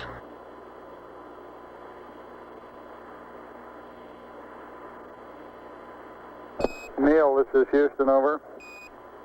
Houston, over. Hey, go ahead, Houston. All right, we've been looking at your consumables, and you're in good shape. Subject to your concurrence, we'd like to extend the duration of the EVA 15 minutes from nominal. We will still give Buzz a hack at 10 minutes prior for heading in. Your current elapsed time is 2 plus 12, over. And that means Buzz would have to start back in at about Okay, that sounds fine. Roger out. flight experiments. While they're out there with the camera, we'd have time to get a picture of the bubble. Is he still there? Roger, you're still in the vicinity. I haven't seen him come back from the side of the TV yet. You can try it if he hadn't left it. Who's got the camera, boys? 2:12 is the time expended on the PLSS. This is Houston. If you're still in the vicinity of the PSE, could you get a photograph of the ball level? Over. I'll do that, but Right, we'll get a photograph of that. Houston, what time would you estimate we could allow for the documented sample? Over. Stand by. FAO. Approximately 10 minutes. Pardon? Approximately 10. Approximately 10, Capcom. Capcom. oh, Approximately 10. Say again, sir. Approximately 10 minutes. I believe the ball is right in the middle now. Wonderful. Take a picture before it moves. You only pass. He asked what would we estimate for the document, and we're estimating about 10 minutes. Neil, this is Houston. We're estimating about 10 minutes for the documented sampling. Over. Ecom flight, did you get your message to Capcom? Yes, flight, did. Okay. Say again. You got a message for Columbia? Roger. On battery charge? Flight network, we have good ESEP data. Okay. Columbia, this is Houston. Over. Go ahead, Houston, Columbia. Roger, I'd like you to terminate charging battery Bravo at 111 plus 15. Over.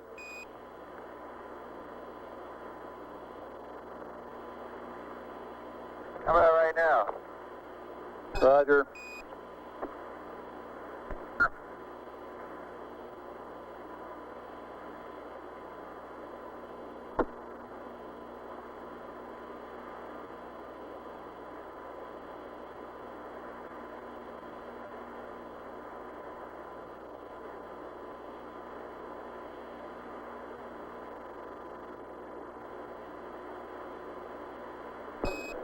Buzz, this is Houston.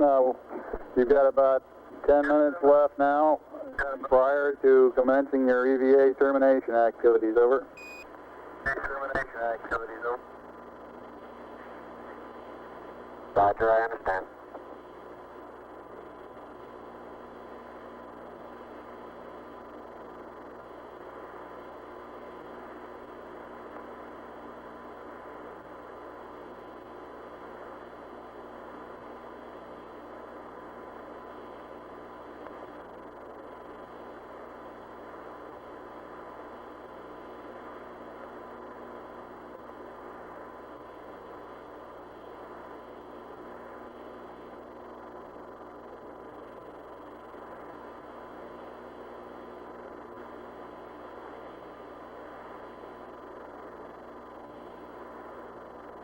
Flight experiments. Go ahead. Roger, we've uncaged. Working well. Say a lot of short period seismic activity. Short period Z. You want to pass it up? Yeah, you can tell them we're seeing some info on that. Tranquility Base, this is Houston. The passive seismic experiment has been uncaged, and we're observing short period oscillations in it. Over.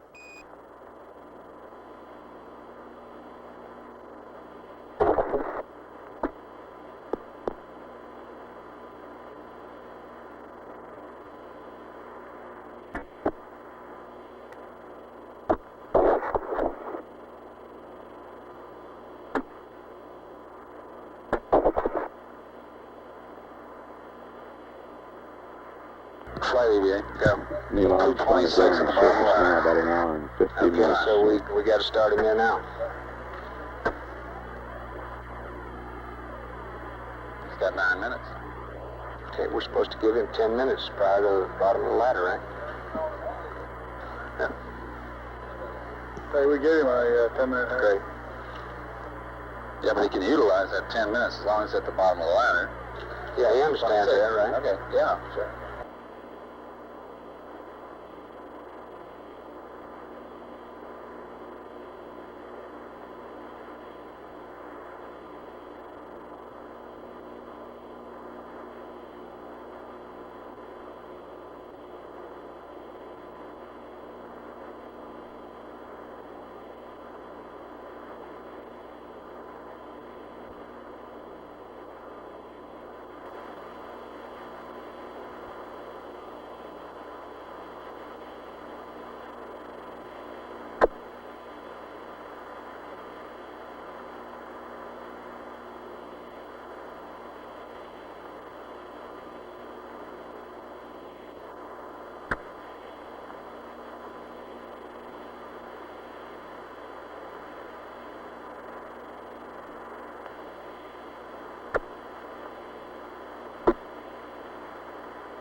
Ecom flight.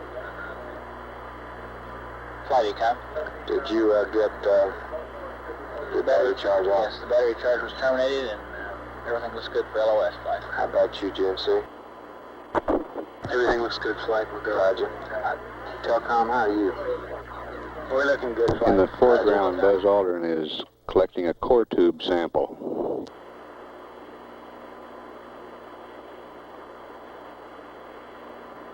I hope you're watching how hard I have to hit this into the ground to the tune of about 5 inches, Houston. Roger.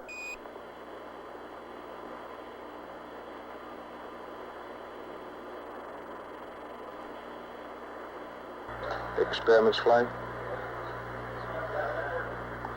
It almost Two looks core correct. tubes and the solar winds, what you want?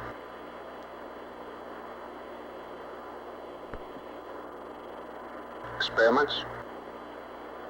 Got it. Sample. Experiments, give me an answer. Two core tubes in the solar wind? Roger. Okay. Wait a minute. Yeah, cut the cable again. Neil and Buzz, this is Houston. We'd like you to... You're right. Turn to your right. Not clear? Not quite. Neil, this is Houston. We'd like you all to get 2 core tubes and the solar wind experiment. 2 core tubes and the solar wind, over. Roger.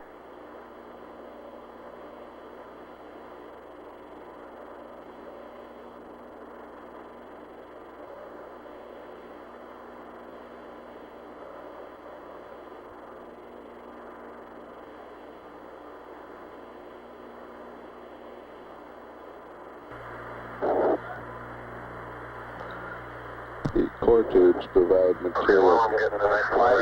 Experiments. Go. We have seen the core samples as he was taking those on the seismic data. If possible, sometime in the next couple minutes before he comes in, if he can get a little jump, which he was planning on doing at one time as he left the PSC, we'd like to have it. A jump. Roger. Let's let him get through with what he's trying to do.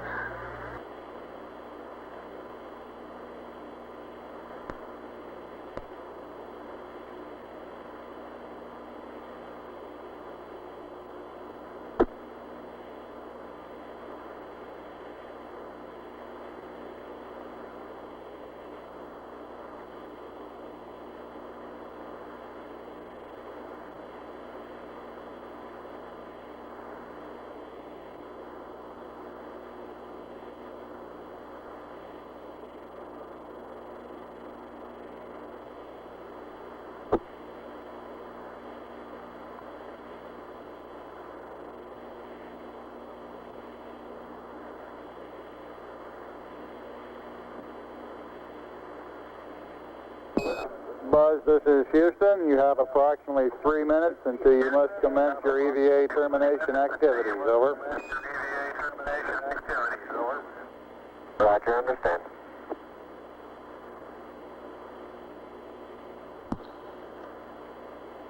Columbia, this is Houston. Approximately 1 minute to LOS, over. 1 minute. Columbia, Roger. And do you plan on commencing your sleep on the backside this pass? If so, we'll disable uplink to you while we're talking to the LEM, over. Capcom flight. Good flight. After we get this core tubes and the solar wind, if we can get anything else into that box within the time. Houston, were you able to record in a documentary way where the 2 core tube samples were taken? Do we experiments? Negative. Tell them what I said, Capcom. Yes, we want to. I didn't get a stereo pair of those tubes, but they are right in the vicinity of the solar wind. You said anything else I can get in the box? That's right. Neil, this is Houston. After you've got the core tubes and the solar wind, anything else that you can throw into the box would be acceptable.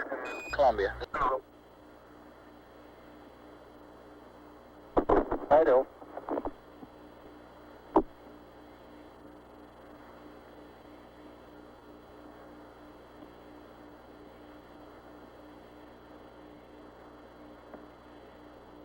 Cap was right.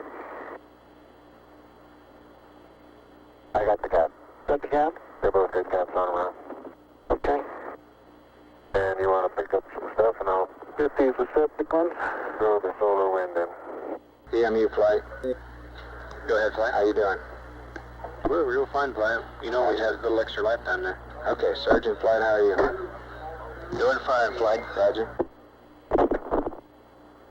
Buzz Aldrin retrieving the solar wind experiment.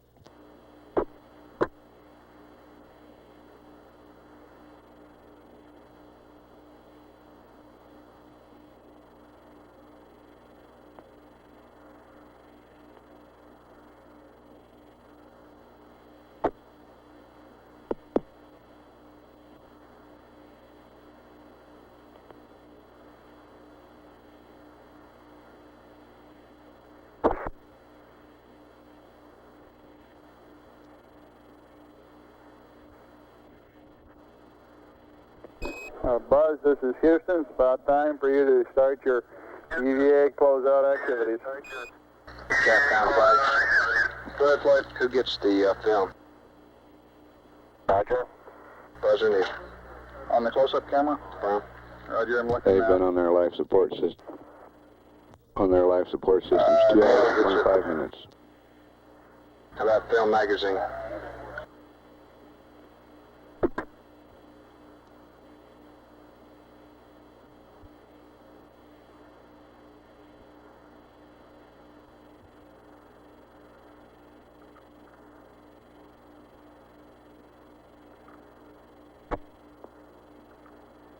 And Neil gets that too. So he gets the stereo cassette and the film magazine? Roger. Well, like the ZVA, the LMP is supposed to help him get that cassette and put it in his pocket for him so he doesn't have to fumble with it trying to get it in his pocket. Okay, where's the LMP? I think the LMP's at the Mesa. Remind him of the close-up camera, Meg. Affirm. Yeah. Neil and Buzz, this is Houston. I'd like to remind you of the close-up camera magazine before you start up the ladder, Buzz. Camera magazine before you start up Okay. Got that over with you, Neil? Now that close-up camera's underneath the Mesa, I'll have to pick it up with the tongue. And I'm picking up several pieces of really vesicular rock out here now.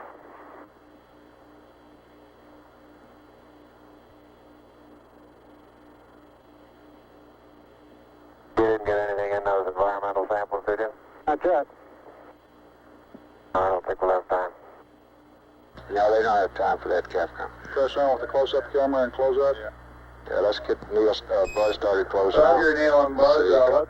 Let's press on with getting the close-up camera magazine and closing out of the sample return container. You're running a little low on time. Roger.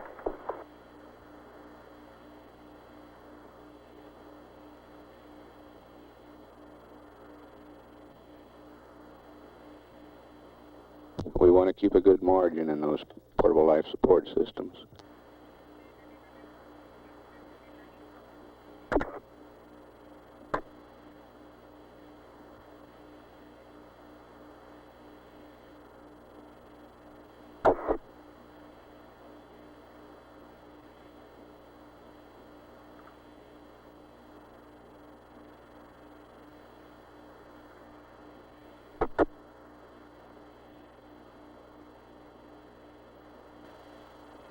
Okay, can you quickly stick this in my pocket, Neil, and I'll head on up the ladder.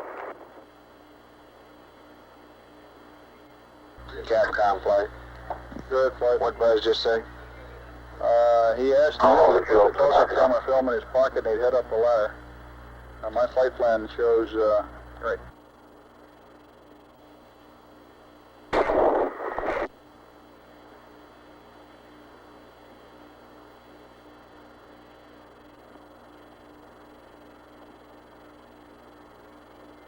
Around there, fella. Just hold it. Okay, Joe. Okay, let the pocket go. Popcorn. Got it. Okay. Adios, amigos. Hey. Anything more before I head on up? Could we get the ladder? One jump, please. Up the ladder, Capcom. Negative. Head on up the ladder, Buzz. Head on up. Buzz.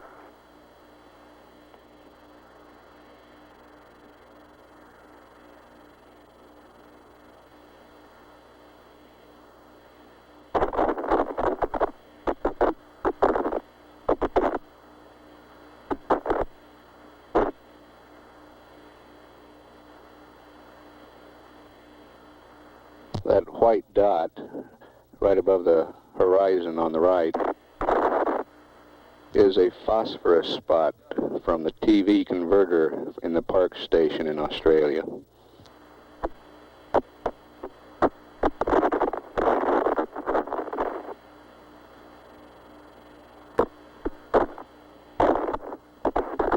EMU flight. Go ahead. Okay.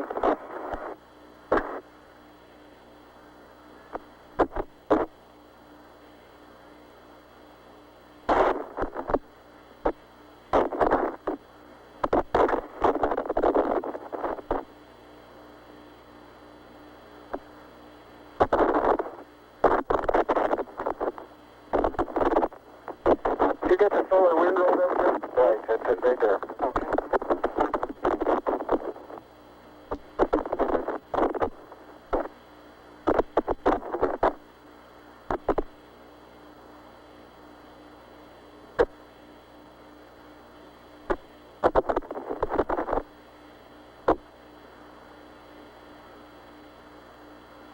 I think you can reach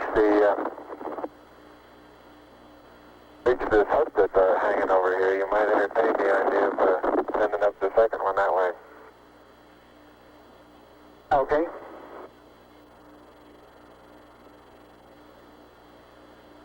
Get the film off of that. Oh well. Better now.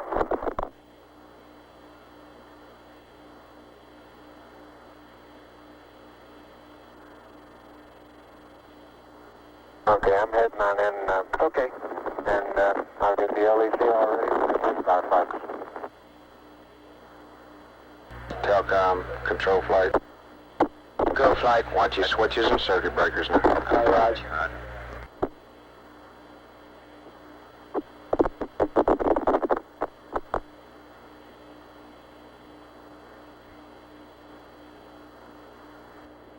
Neil's been on the surface a few minutes longer than 2 hours.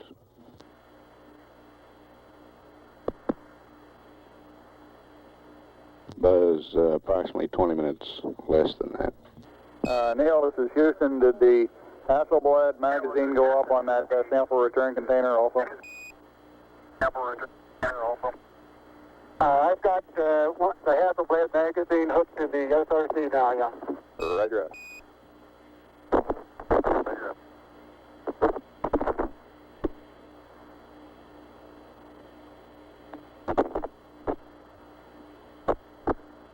Flight, we're right on now, as EVA. Say again? We're right on the timeline with that plus 15.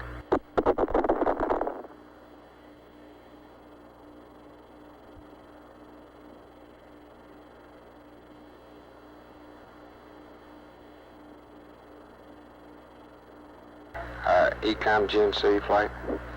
Flight Ecom? Okay, well, Mike's on the backside now. Let's get everything in order. How you doing, Buzz? Configuration for sleep on the CSM.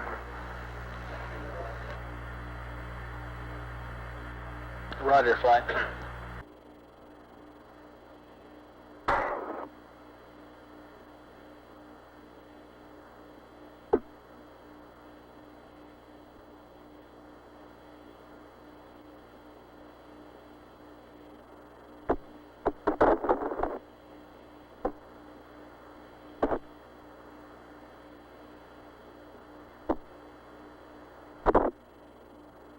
Ready to send up the LEC? Yeah, just about.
Okay, that's got it clear.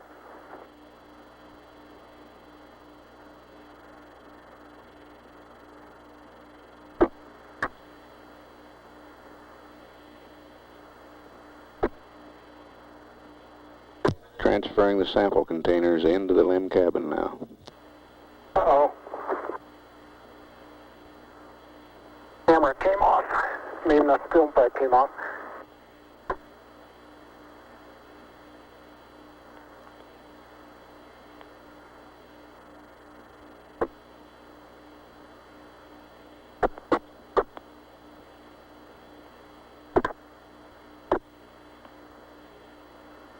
Okay, just ease it down now. Don't pull so hard on it. Alright, let it go.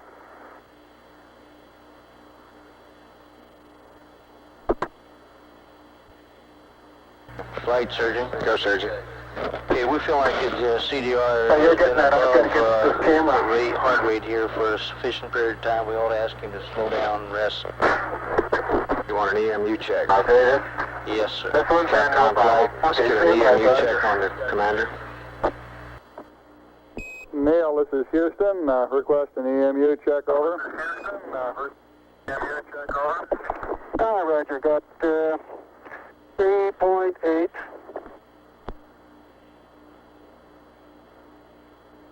And I got 54 on the O2 and no flags. And my flow is in. Flight experiments. Go. Lake Observatory, dig, get a return on the laser.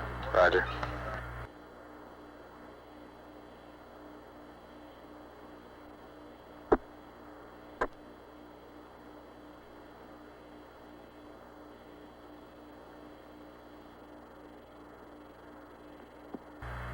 You want to pass that one up, Flight? Negative.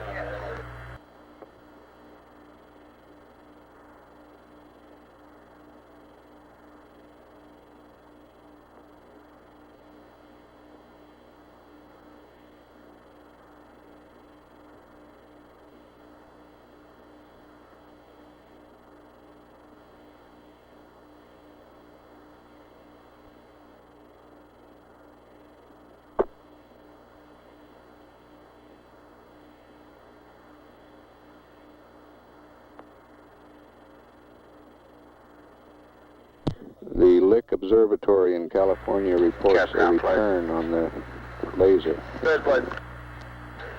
No response necessary, but we're in good shape on consumables on CDR. Roger, how about buzz? Same story.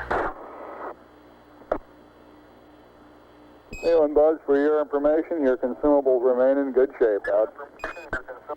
In good shape. Roger. That's coming, Neil. Okay, I've got one side hooked up for the second box, and I got the film pack on. Okay, good.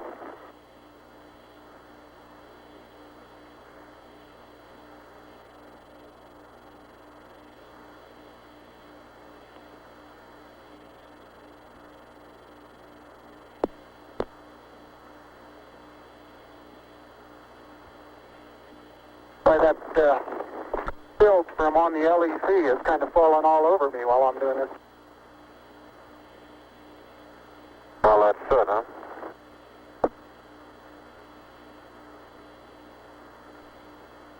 It looks like down here.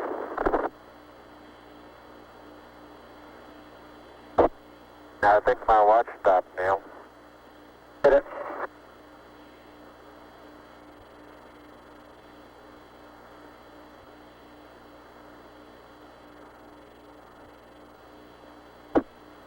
Flight EVA. Go. We haven't heard anything about Buzz doing anything about that sequence camera up in the spacecraft. I don't know whether it's worth mentioning or not, but it might be.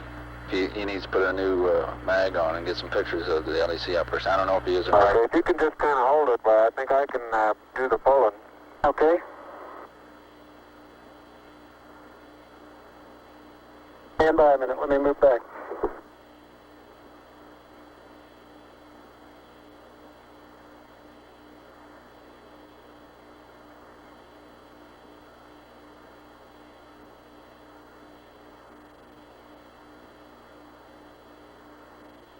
Okay, easy. All right, easy on the hatch now.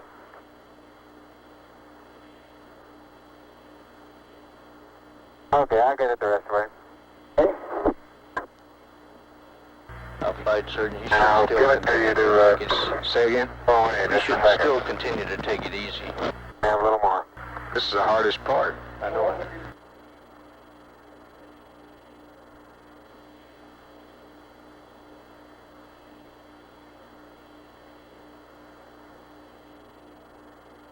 Two hours, 40 minutes on the PLSSs.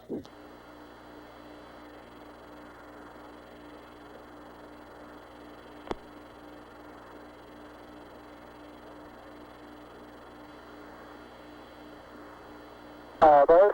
Okay, it's unhooked. How about that package out of your sleeve? Is that? No. Okay, I'll get it when I get up there.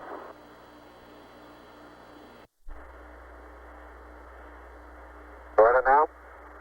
Yes, sir.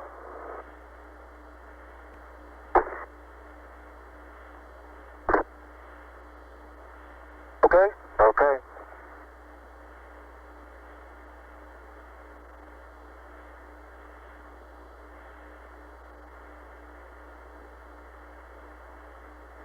Flight EVA, if they drop that mag, they ought to get it. Did they get that mag, Capcom? Neil, this is Houston. Did you get the Hasselblad magazine? Yes, I did. Thank And we got about, I'd say 20 pounds of carefully selected, if not documented, samples. Houston, roger. Well done. Out. In the second box.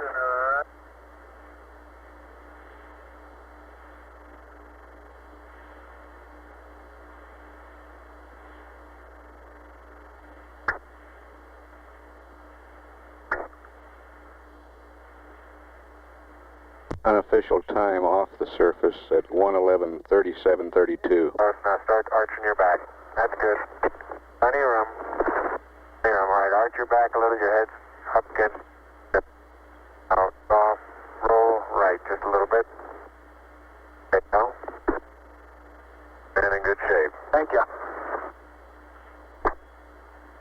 Telcom flight. I'm bumping now. Now you're clear. You're rubbing up against me a little bit. Okay. Turn. All right, that's right. Turn to the left. Telcom flight. No flight. What's your channel, please? Channel 32. Now move your foot and I'll get the hatch.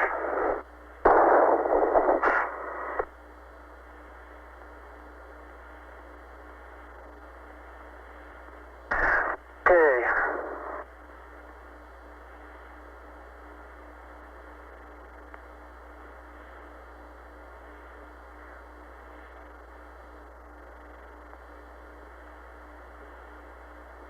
Okay, the hatch is closed and latched.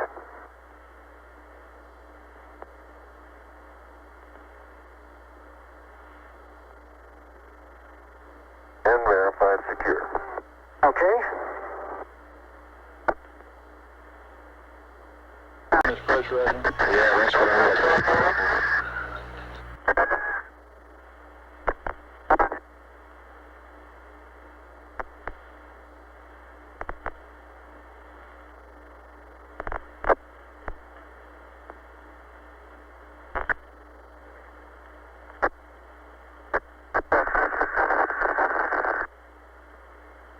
Repress open flight. Cabin coming up. Roger.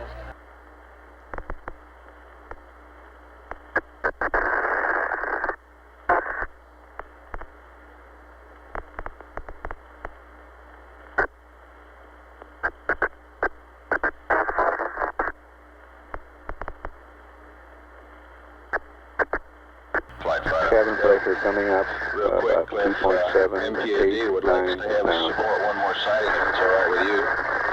We Up to haven't 3 seen now. it 3 times. That's affirmative flight. That's why they'd like to try this one last one. What new data do we have? Oh, just MPAD science. Well, do we have a new set of coordinates? Oh, yes. 4 And what we'd like to PSI. do is uplink a statement to Columbia as soon as he pokes around the hill and reading this data. Just make him try one more time. Hey, you're supposed to be getting some sleep in here somewhere. No, not yet, Capcom. FAO flight. Go flying. Check your flight plan for Columbia from this point on, will you? They show the cabin at 4.8 Our now. flight plan for at this point on, Columbia goes to sleep the same time the limb guys do. That's what I thought. That's right. Flight telecom cabin pressure is up. Roger. We're running about an hour later than this flight Roger. plan. Okay, Fido flight, get all your data together. We'll try it one more time. Roger, thank you, flight. FAO, will you get the information together? Roger, flying. GNC flight? Flight GNC. We okay on consumables or on propellant? That's affirmative, flight. Okay.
LEM's systems look good. Crewmen should now be transferring back to Tranquility Base's environmental control system, and later we'll switch to the vehicle's communication system. We estimate it'll be another 10 to 15 minutes before they're on the LEM communication system.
And a replica of the American flag on the lunar surface is now being erected here in the control center.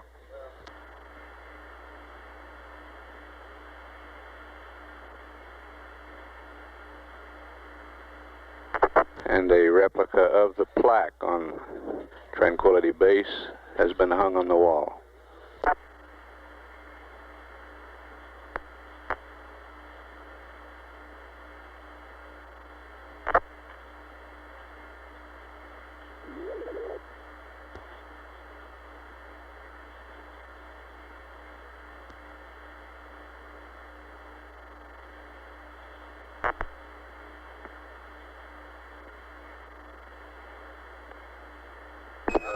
Neil, this is Houston. Neil, this is Houston. Radio check, over.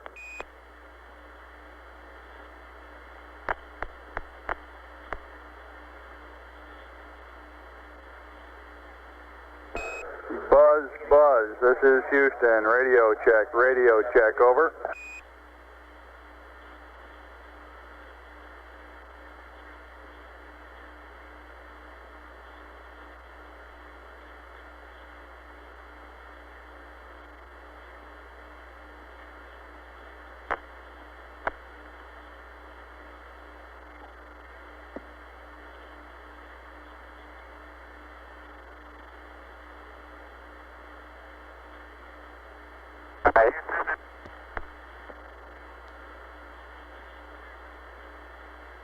This is Houston. I copy a transmission calling Houston. All else was broken up, over.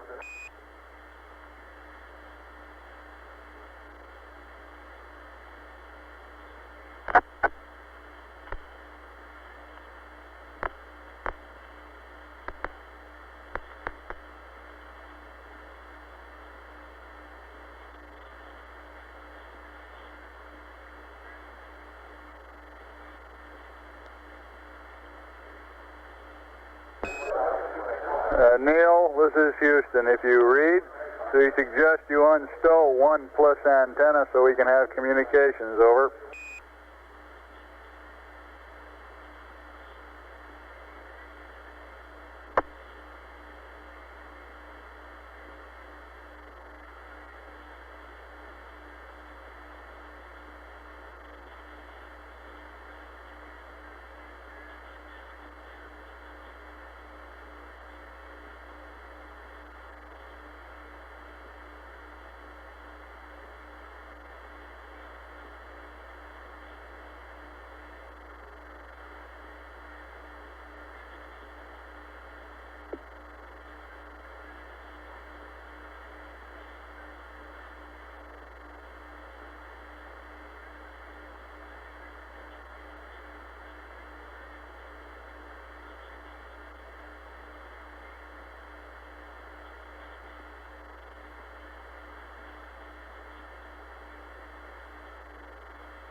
A receive.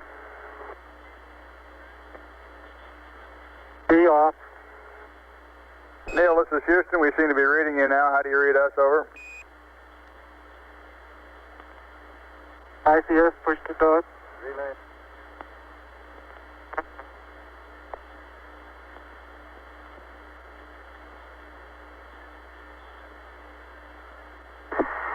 Houston, it's Tranquility. How do you read? Tranquility Base, this is Houston. Loud and clear. How us? Loud Loud and clear. We're in the process of switching over to LEMCOM here. Roger.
Tranquility Base, this is Houston. We'd like to verify your steerable antenna in track mode slew. We're going to do a communications handover here on Earth, over.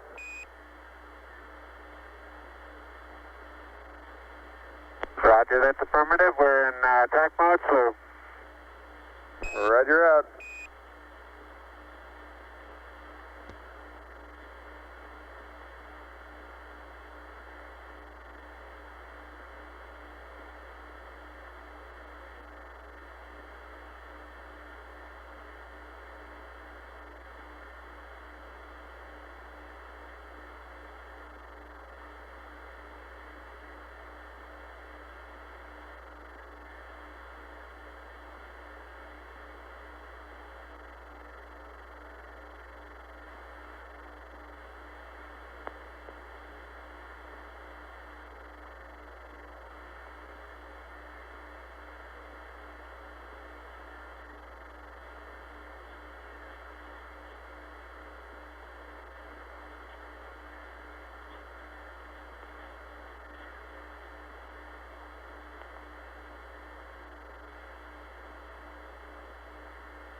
Columbia, Columbia, this is Houston, over. Roger, Columbia on C Charlie, how do you read? Roger, Columbia, this is Houston, reading you loud and clear on Omni Charlie. The crew of Tranquility Base is back inside their base, repressurized. They're in the process of doffing the plusses. Everything went beautifully, over. Hallelujah. And we'd like to get Pooh and accept from you. We have a state vector uplink, and after that, we'd like you to realign your platform to the new refs mat that we sent up a rev or two ago, over.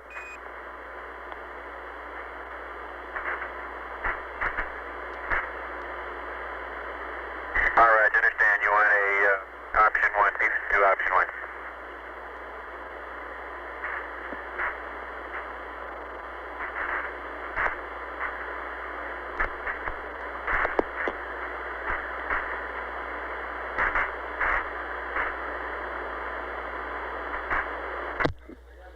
This is Apollo Control. Dr. Charles Berry reports the heart rates during this EVA period ranged from a low of 90 for both crewmen to a high of about 125 for Buzz Aldrin at peak periods, and a high of 160 for Neil Armstrong at peak periods. That top reading coming during the time he was transferring the rock boxes into the LEM.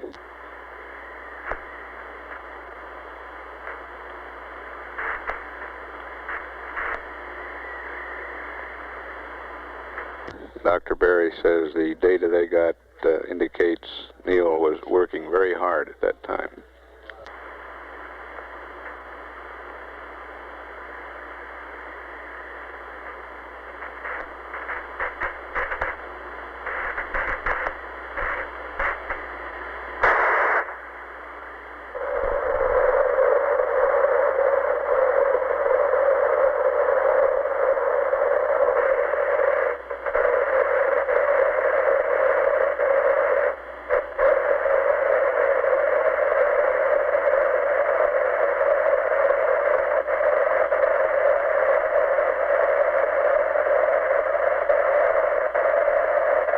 Columbia, this is Houston.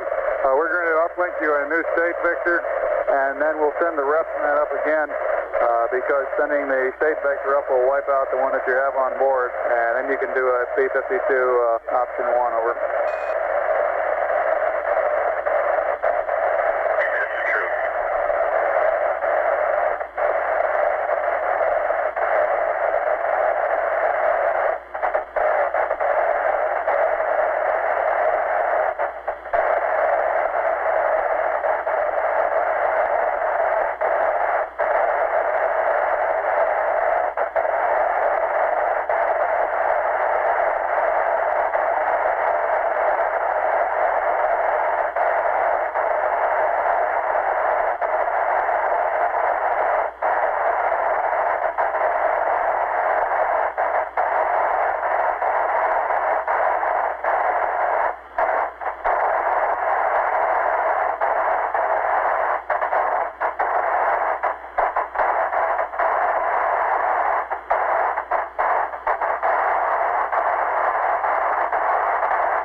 Columbia, this is Houston. Do you read? Over.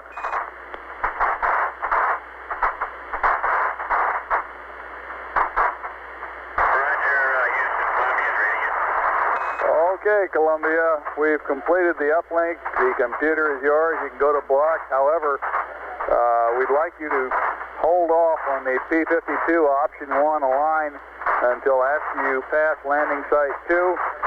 And we're requesting that you perform another P-22 and attempt to find the LEM this pass. I've got some numbers for you when you're ready to copy. Over.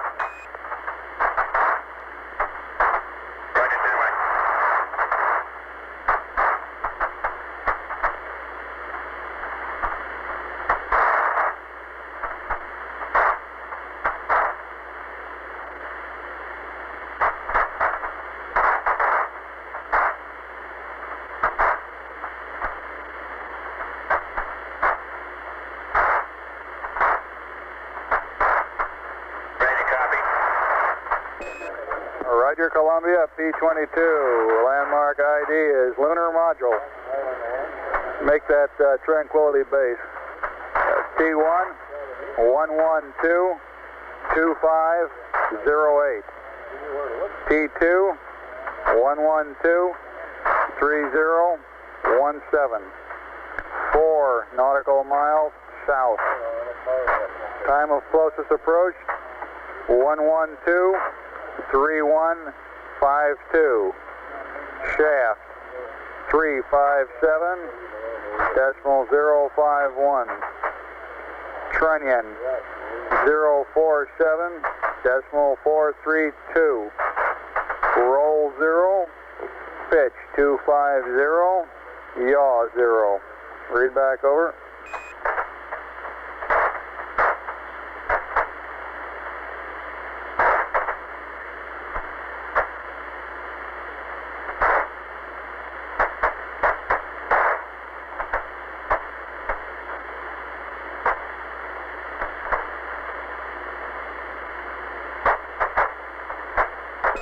Columbia, this is Houston.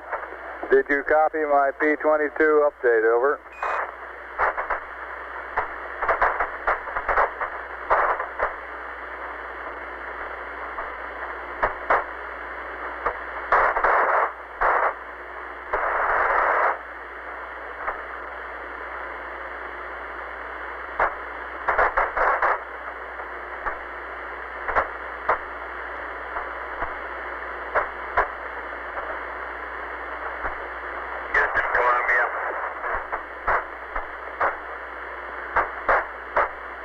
Columbia, this is Houston.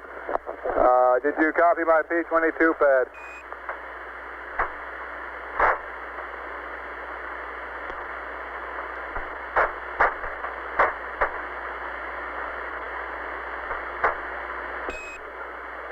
Columbia, this is Houston. Do you copy my pad? Over. Negative, Bruce. Just give me the latitude, longitude over 2, altitude, and the grid squares. Never mind the other, you're broken up. Stand by.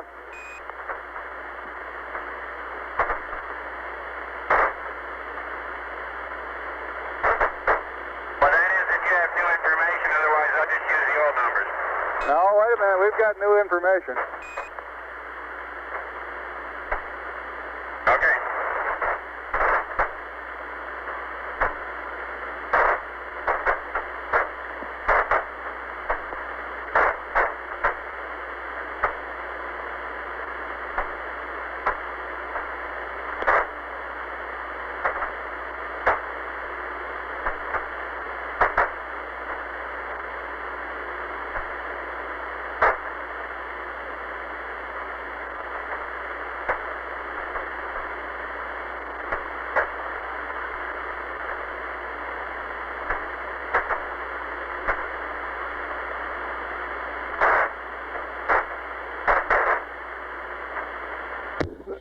This is Apollo Control at 112 hours 19 minutes.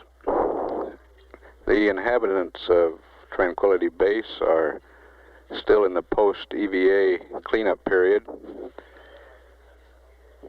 Still have not fully configured the voice communications.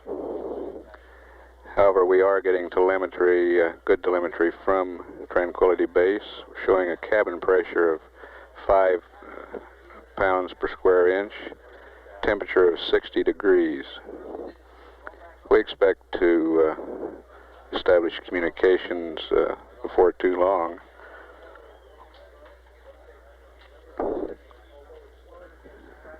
During this period, the crew is removing the portable life support systems, checking over their spacecraft systems, getting ready for jettisoning equipment from Tranquility Base. The cabin will be depressurized before too long, and equipment will be jettisoned onto the lunar surface. Tranquility Base, this is Houston. Can you give us some idea of how you're progressing on the bliss doffing and preparation for depress?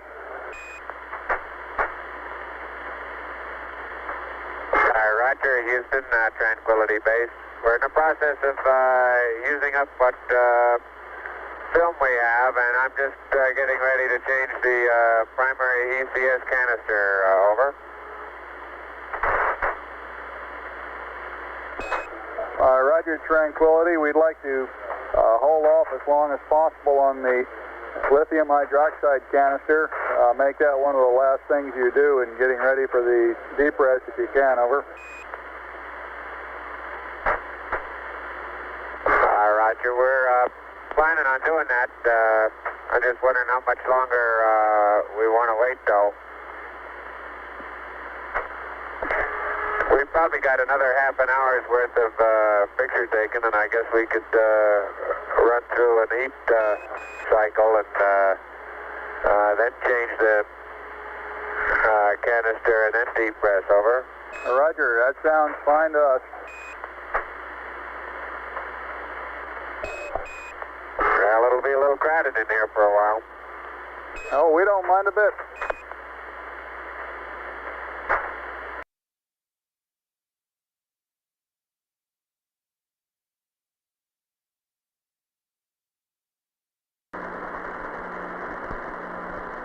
There went something.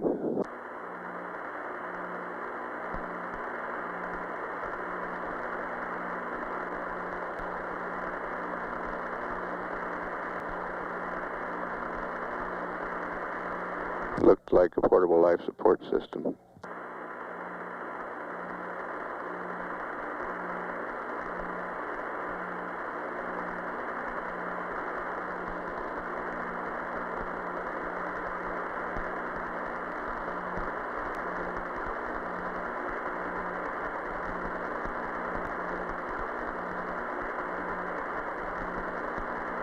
There comes the other place.